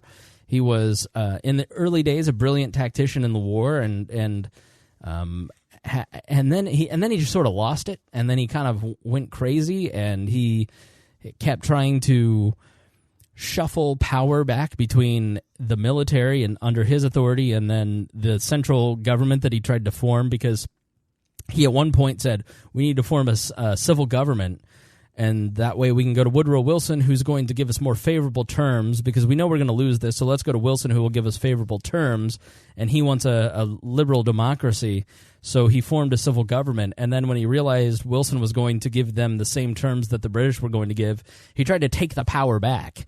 And he tried to say, they're trying to screw us, the elites, the Jews, all of the bankers, all of the civil servants, they're all trying to and that's a lot of where Hitler's view of how the war turned out came from Erich Ludendorff trying to grab power back for himself, because he realized that the Germans, he was going to lose power personally. There's a great Netflix documentary called Armistice. So if you're more interested in that, it really lays it out in a brilliant way. The propaganda that Erich Ludendorff put out into the populace to try and take blame off of himself for losing the war. Ludendorff went on to actually be the first Nazi presidential candidate. Hindenburg obviously was kind of the Nazi chancellor before He died, and then Hitler rose through the ranks to become a dictator. But the German people were just absolutely flabbergasted at how they had been told that they were winning the war all the way up until they were losing the war, and then all of a sudden they're like, "Why are we settling for peace?" And it's because they thought they were winning the war. In Russia, the very, very small minority party, the Bolsheviks, took power because they were literally the only political party that was anti-war, and were able to seize the reins of power as the angry masses, which had already been destabilized for several generations, as people moved up out of poverty. It toppled the Russian monarchy there, and you know the story of the rise of the Bolshevik Revolution. And so at the end of the Bolshevik Revolution of 1917 was so significant that it ended up scaring every other power, because what happened is when Lenin took over, you had all these governments borrow money, and they had borrowed money, and they had inflated their currency. The British citizenry only paid 30% of the actual war debt through taxes. Most of it was just inflating through their currency, because you couldn't tax when most of your women were not in the workforce at that point. Although because they took over so many duties during World War I, that when the men came home, they said, "I think we deserve the right to vote. I think we deserve the right to be in society." And so that was a big reason that the first feminist wave came about, is because women were so key on the home front that when men came back, they were like, we carried it, see? So give us our rights too. And that's when you get female suffrage. And so, but your tax base essentially is off fighting and not producing. So once you've taken them out, and this is a great argument of why taxation is theft, you take the productive members of society, you pull them out of production, you put them on the government roll, on the government dole via payment for the military, and then lo and behold, you don't have a tax base anymore. So they had to go to central banks and inflate the currency, and this is the first period of real inflation. And they basically pay for the war by inflating the money. I mean, 80% inflation of the currency is what got France out. They were the lucky ones. And then you also see the Weimar Republic, and you remember the stories of the wheelbarrows. Italy had massive inflation. All these countries had massive inflation of their currency to try and pay off the debt.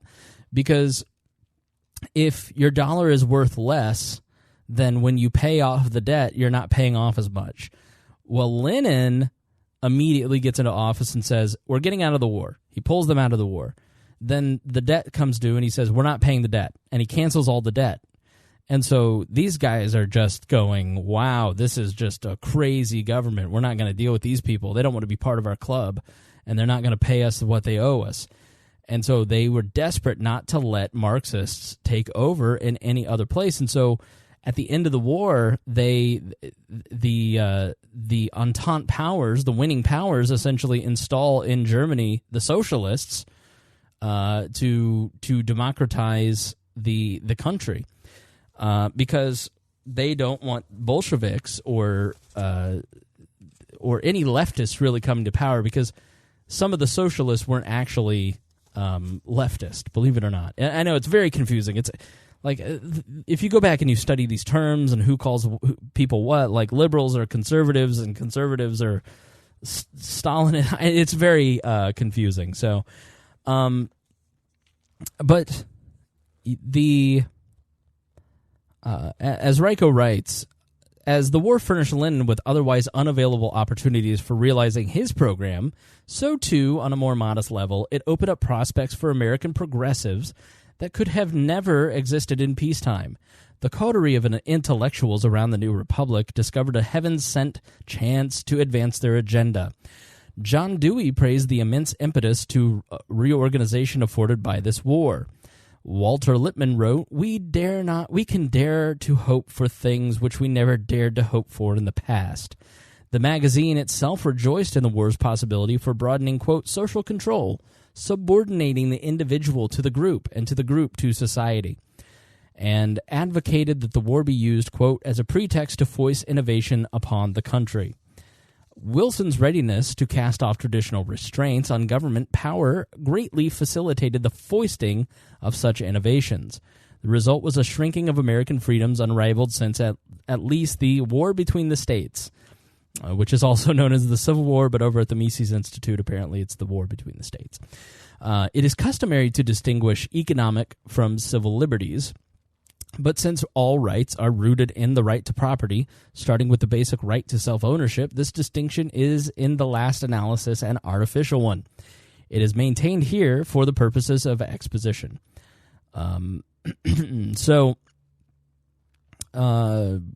As Higgs writes in Crisis on Leviathan, even before we entered the war, Congress passed the National Defense Act. It gave the president the authority in the time of war, or quote, or war when war is imminent, to place orders with private firms which would, quote, take precedence over all other orders and contracts.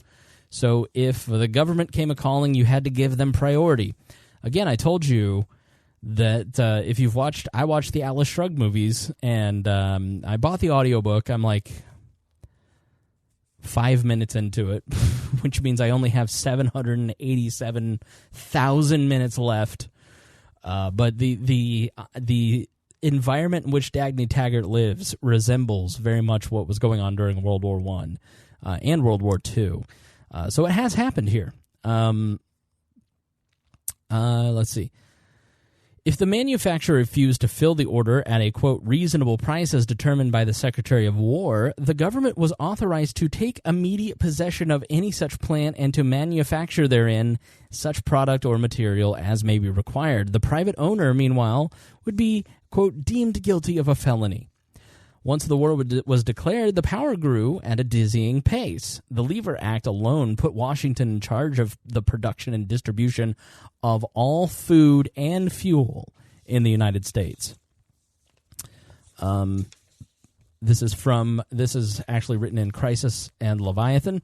By the time of the armistice, the government had taken over the ocean shipping, railroad, telephone, and telegraph industries, commandeered hundreds of manufacturing plants, entered into massive enterprises on its own account in such varied departments as shipbuilding, wheat trading, and building construction, undertaken to lend huge sums to business directly or indirectly, and to regulate the private issuance of securities, established official priorities for the use of transportation facilities, food, fuel, and many raw materials, fixed the prices of dozens of important commodities, intervened in hundreds of labor disputes, and conscripted millions of men for service in the armed forces. Now, you have to understand this is a total revolution in government, because what happens before this is the government is very weak and anemic. Even state governments are weak and anemic at this time. I mean, and if you're living in America in the 1840s, for instance, as long as you're not black, you have a relative freedom. I mean, your freedom may be limited by your class or by your economic situation, but you don't have a local. You may have a local sheriff, but like think of the Old West, for instance. You may have a local magistrate, but you don't have like an overwhelming central government putting a gun to your head saying you're going to give me your business and produce for the government or else. That just didn't exist until Woodrow Wilson. Fatuitously, what a great word. I don't know what that means at all. Fatuitously. Let's look this up together. I have a good vocabulary, but I don't know fatuitously. Fatuitous. Silly and pointless. I'm going to use that from now on. Fatuitously, so sillily, Wilson conceded that the powers granted him, quote, are very great indeed, but they are no greater than it has proved necessary to lodge in other governments which are conducting this momentous war. So according to the president, the United States was simply following the idea and the lead of the old world nations in leaping into war socialism. Throngs of novice bureaucrats, eager to staff new agencies, overran Washington. Many of them came from progressive intelligentsia. Quote, never before had so many intellectuals and academics swarmed into the government to help plan, regulate, and mobilize the economic system. Amongst them, Rexford Tugwell would later be a key figure in the New Deal brain trust. Others who volunteered from the business sector harbored views no different from the statism of the professors. Bernard Baruch Hussein Obama. Okay, that's not his real name. His name is Bernard Baruch. He's the Atlas Shrugged economic development guy.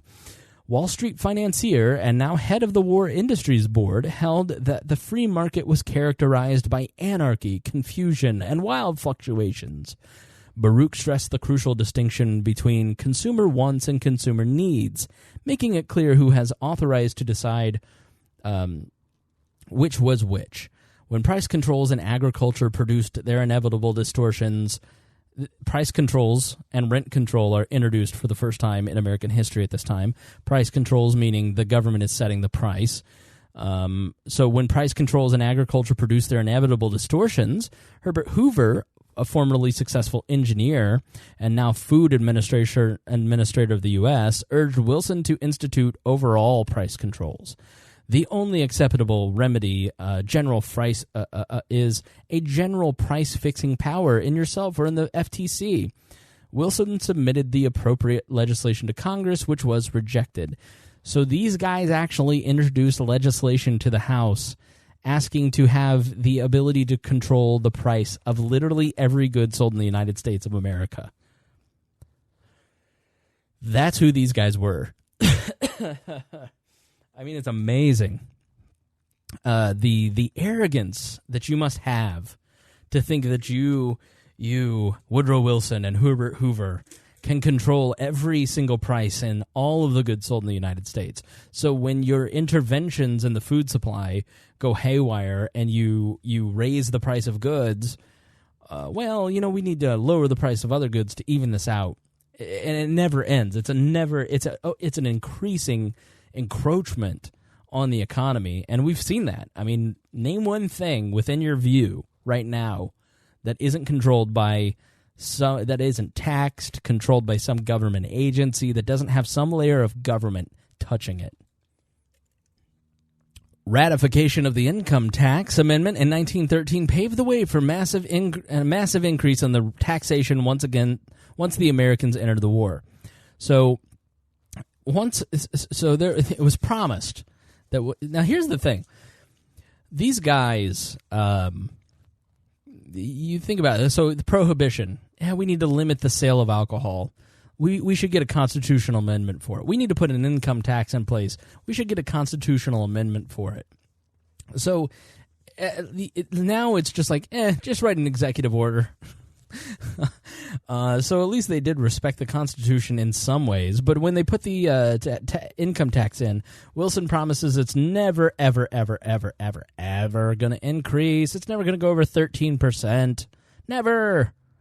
And then when they entered the war, the lowest tax bracket tripled from 2 to 6%. The highest went from 13 to 77%. In 1916, less than 500,000 tax returns had been filed. So 500,000 tax returns filed in 1916. 1917, the number was 3.5 million, a figure which doubled by 1920. So only 500,000 people had to file tax returns in 1916. That doubled by 1920. This was in addition to increases in other federal taxes. Federal tax receipts, quote, would never be less than a sum 5 times greater than pre-war levels again. So even huge tax increases were not nearly enough to cover the cost of war. Through the recently established Federal Reserve System, the government created new money to finance its stunning deficits, which by 1918 reached $1 billion a month, more than the total annual federal budget before the war. That sounds familiar, only with a T. The number of civilian federal employees more than doubled from 1916 to 1918 to 450,000. After the war, 2/3 of the new jobs were eliminated, leaving a permanent net gain of 141,000 employees, a 30% ratchet effect.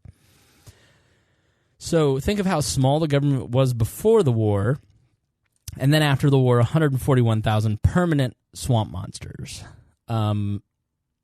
So then he goes on to talk about how you might think that big business leaders would step up and say, this Leviathan must end.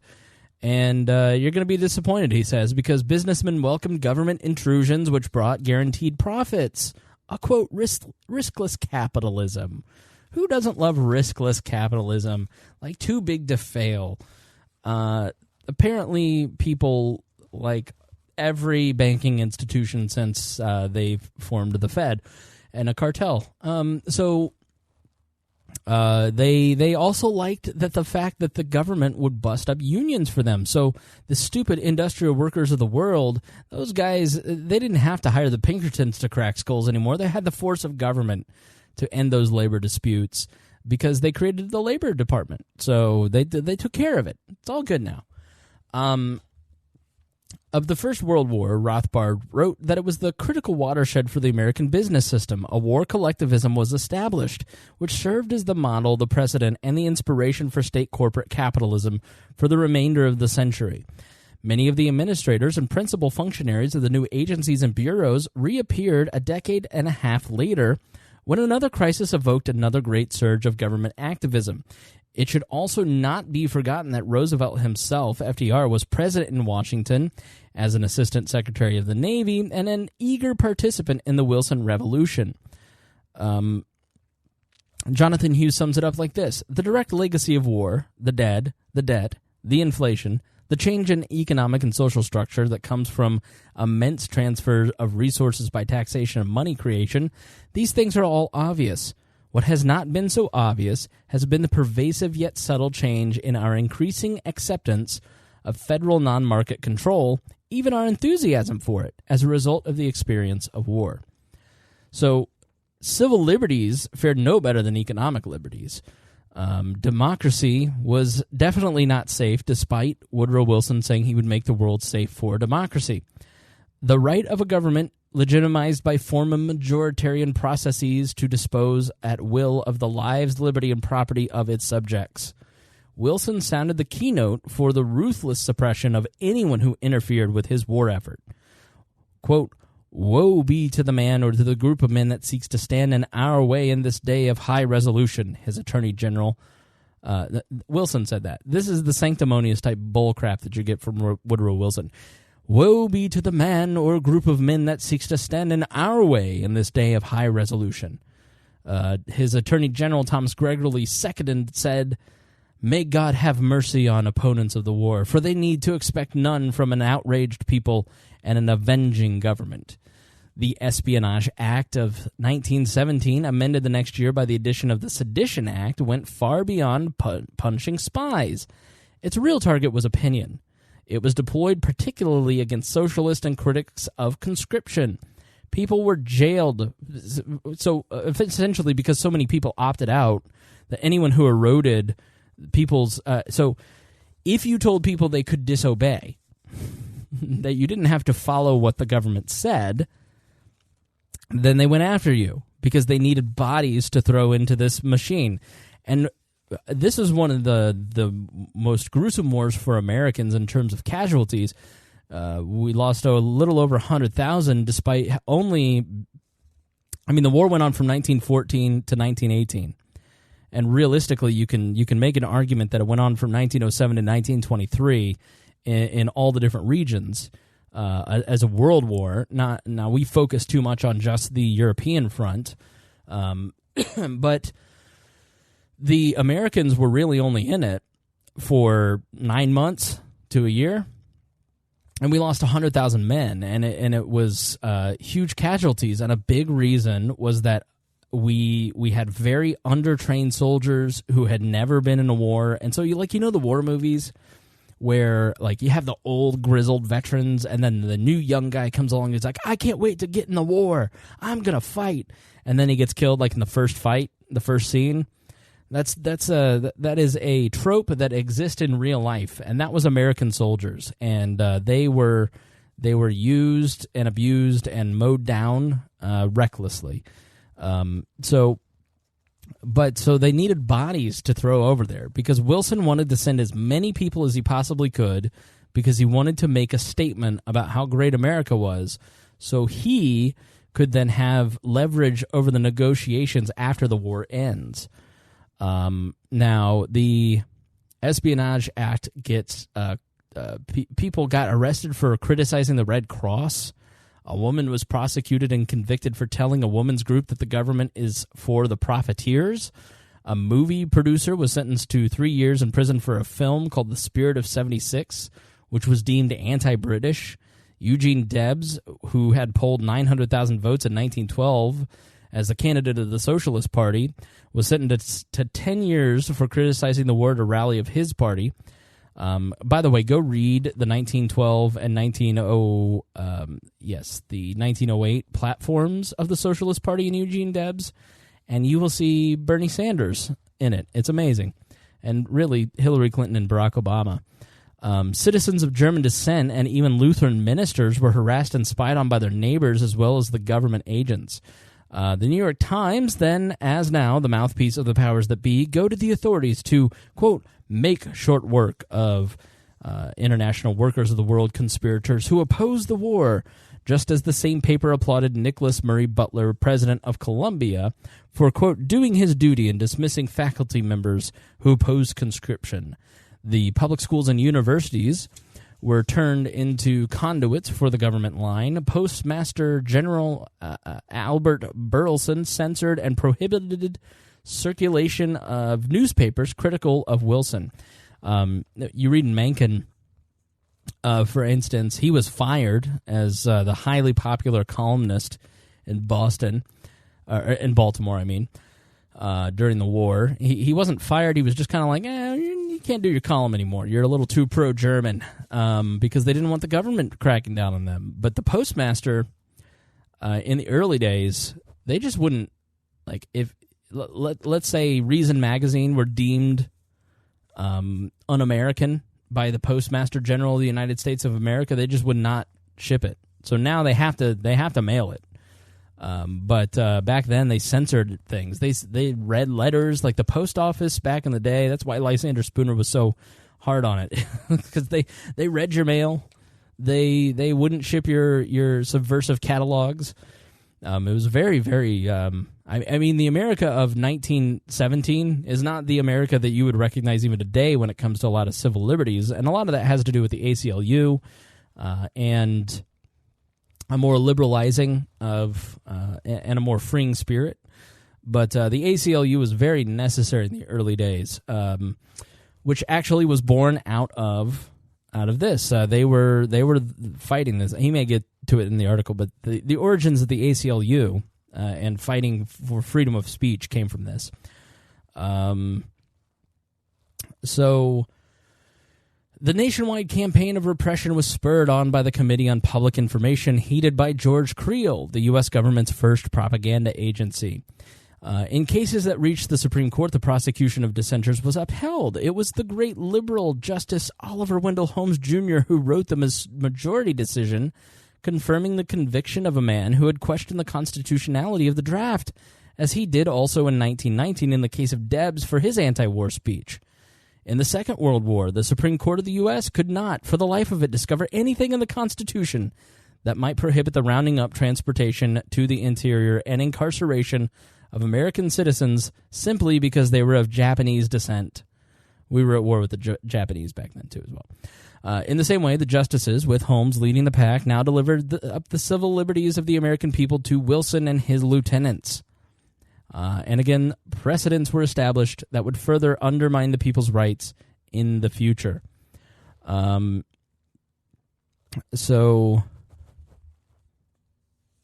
let me jump ahead a little bit here. 2 final episodes, one foreign and one domestic, epitomize the statecraft of Woodrow Wilson.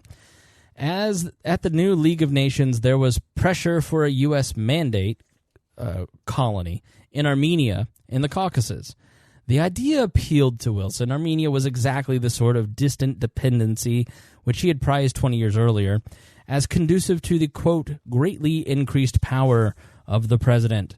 He sent a secret military mission to scout out the territory, but its report was equivocal. warning that such a mandate would place us in the middle of a centuries-old battleground of imperialism and war and lead to serious complications with the new regime in Russia. The report was not released. Instead, in May 1920, Wilson requested authority from Congress to establish the mandate, but it was turned down. It is interesting to contemplate the likely consequences of our Armenian mandate, comparable to the joy Britain had from its own mandate in Palestine, only with the constant friction and probable war with the Soviet Russians thrown in.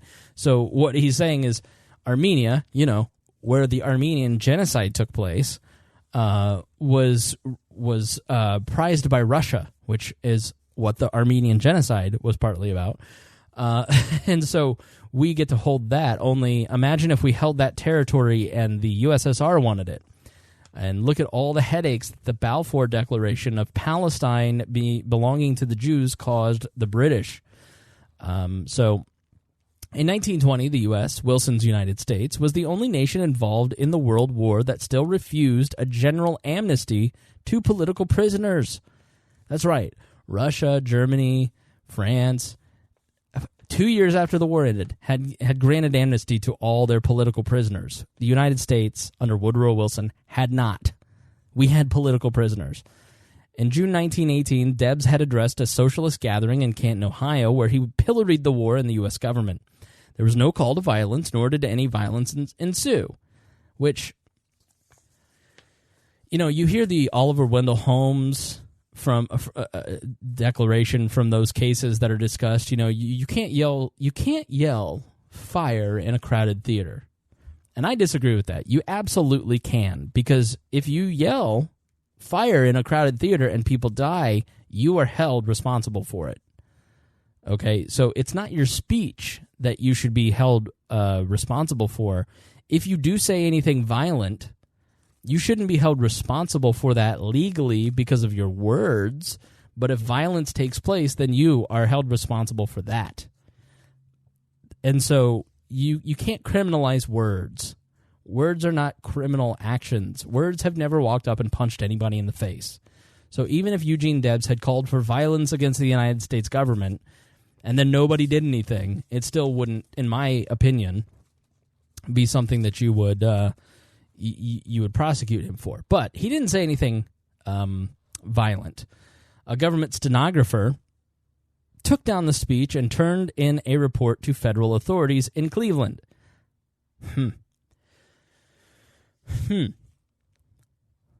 That's a government stenographer. Okay. Debs was indicted under the Sedition Act, tried and condemned to 10 years in federal prison. In 21, Debs was ailing and many feared for his life. Amazing, it was Wilson's rampaging Attorney General A. Mitchell Palmer himself who urged the president to commute Debs' sentence. I mean, Debs was like Ross Perot plus Gary Johnson plus Pat Buchanan plus John Anderson, like rolled into one. Like he was as well known and as more famous than Ron Paul. I mean, he was a very big political figure. And from Terre Haute, Indiana, his own attorney general said commute the sentence. Wilson wrote across the recommendation the single word denied. He claimed that while the flower of American youth was pouring out of its blood to vindicate the cause of civilization, this man Debs stood behind the lines, sniping, attacking, and denouncing them. He will never be pardoned during my administration. Actually, Debs had not denounced the flower of American youth, but Wilson. He had denounced Wilson and the other war makers who sent them to their deaths in France. It took Warren Harding, one of the, quote, worst American presidents, according to numerous polls of history professors, to pardon Debs, when Wilson, a near great, quote unquote, would have let him die a prisoner. Debs and 23 other jailed dissidents were freed on Christmas Day, 1921. To those who praised him for his clemency, Harding replied, I couldn't do anything else. Those fellows didn't mean any harm. It was a cruel punishment. An enduring aura of saintliness surrounded Woodrow Wilson, largely generated in the immediate post-World War II period, when his martyrdom was used as a club to beat any lingering isolationists. So the idea that Woodrow Wilson was this great American figure was used after World War II as he was used as a heroic figure, as propaganda, to take people who were non-interventionist and who did not want the United States treasure and military and all the money that would come from that to be used to prop up dictatorships around the world like they did through the last 100 years. But even setting aside his role in bringing America to war and his foolishness and pathetic floundering at the peace conference, Wilson's crusade against freedom of speech and the market economy alone should be enough to condemn him in the eyes of any authentic liberal. Yet his incessant invocation of terms like freedom and democracy continues to mislead those who choose to listen to self-serving words rather than look at actions. What the peoples of the world had in store for them under the reign of Wilsonian idealism can best be judged by Wilson's conduct at home.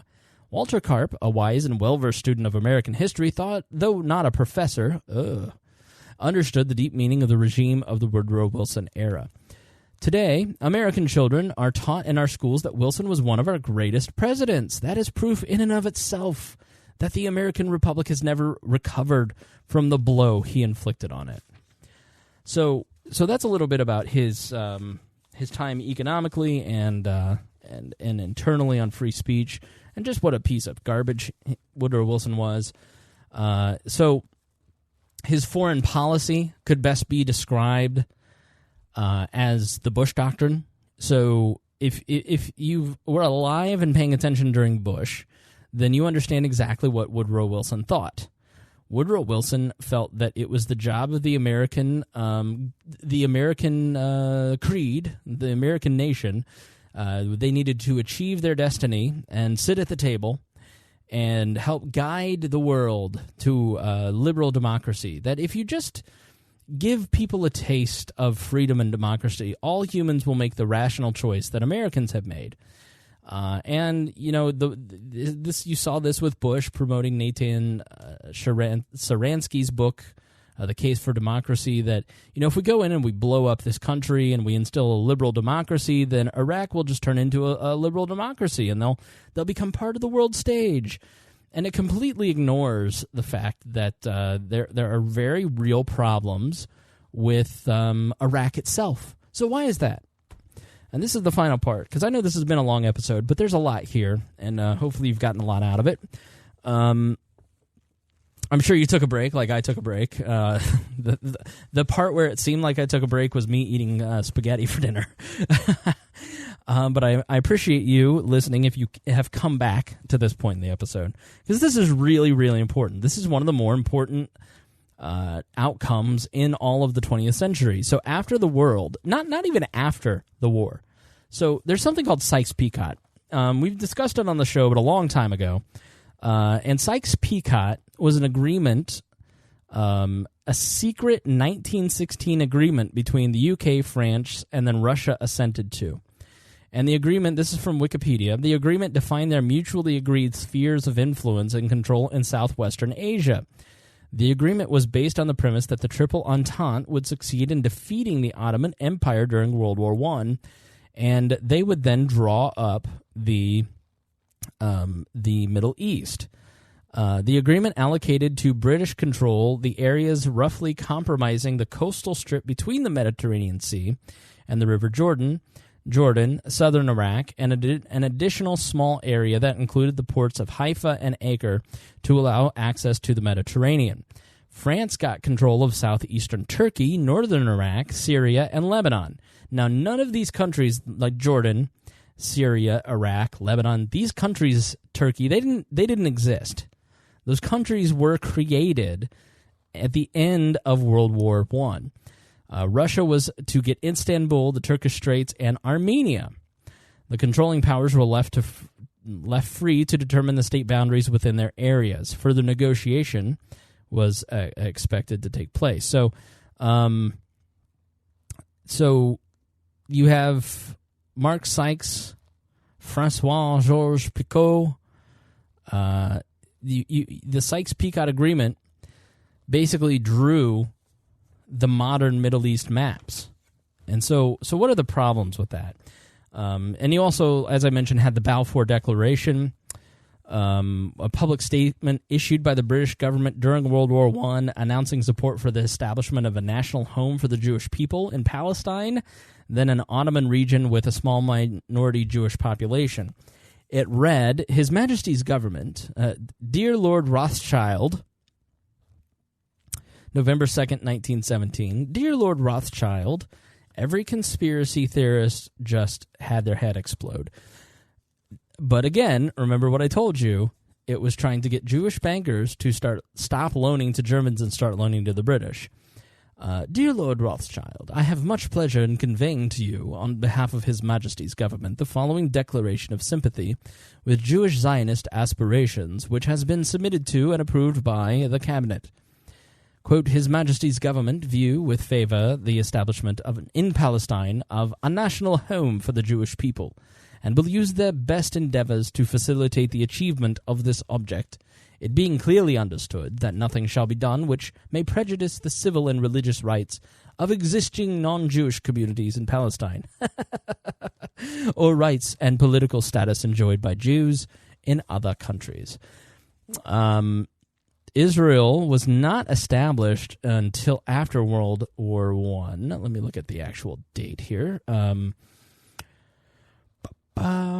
Sorry. Computer problems here. After World War II. I should have written this down on...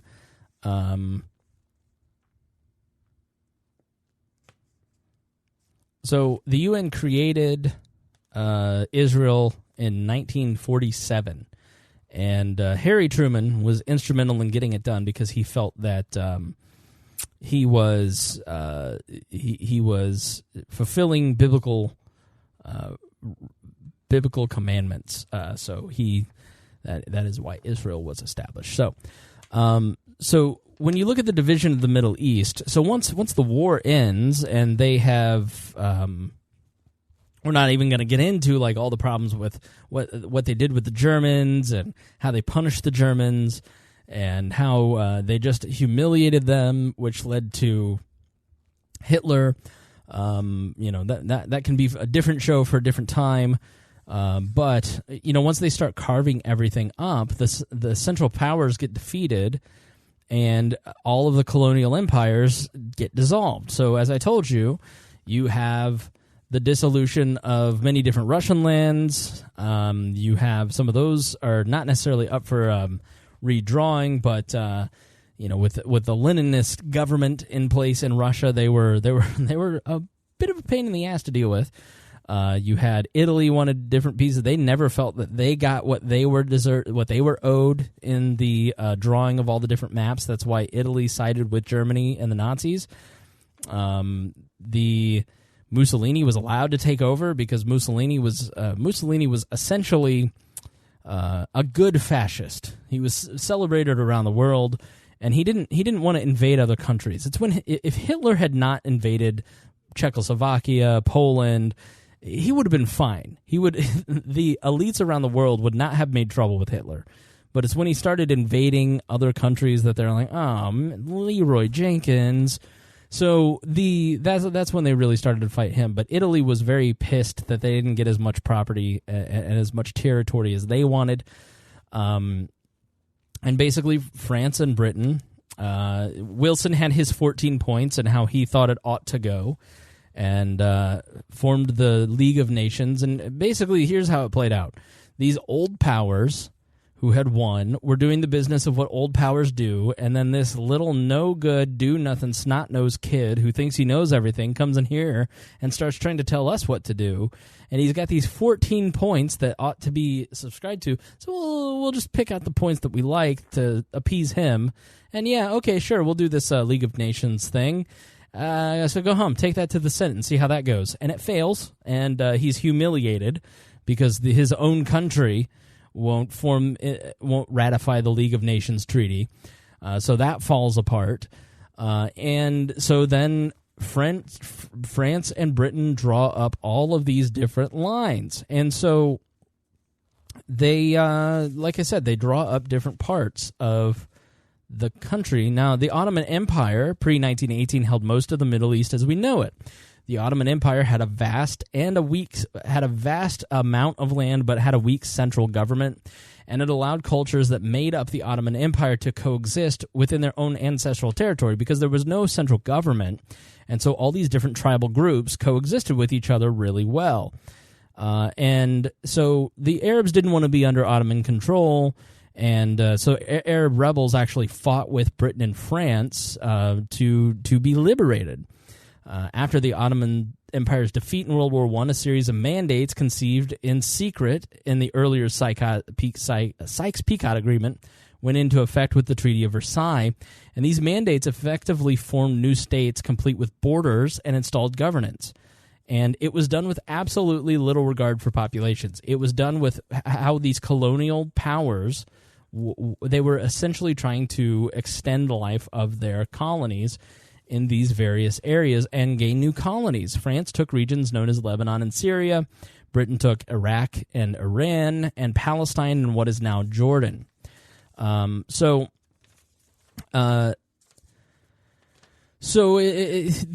modern Middle East, I think Iraq is a really good example. So the British install rulers with a centralized government for the first time in a place called Iraq, which had never been called Iraq. So people are now, it's like the Canadians work with the British, take over America, draw like a state, and go, I know you think you're part of the Indianapolis club, but you're now all Ohioan. You're now all Kentuckians, since I can't say Ohioans. So these white people come in here and just start telling Iraqis that they're Iraqis, and they're like, I don't even know what that word means. What are you talking about, bro? That's exactly.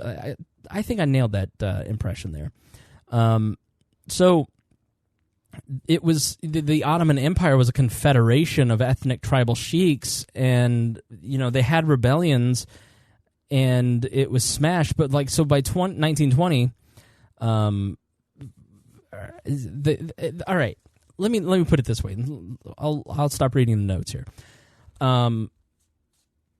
They draw the boundaries of Iraq, and the problem with Iraq to this day.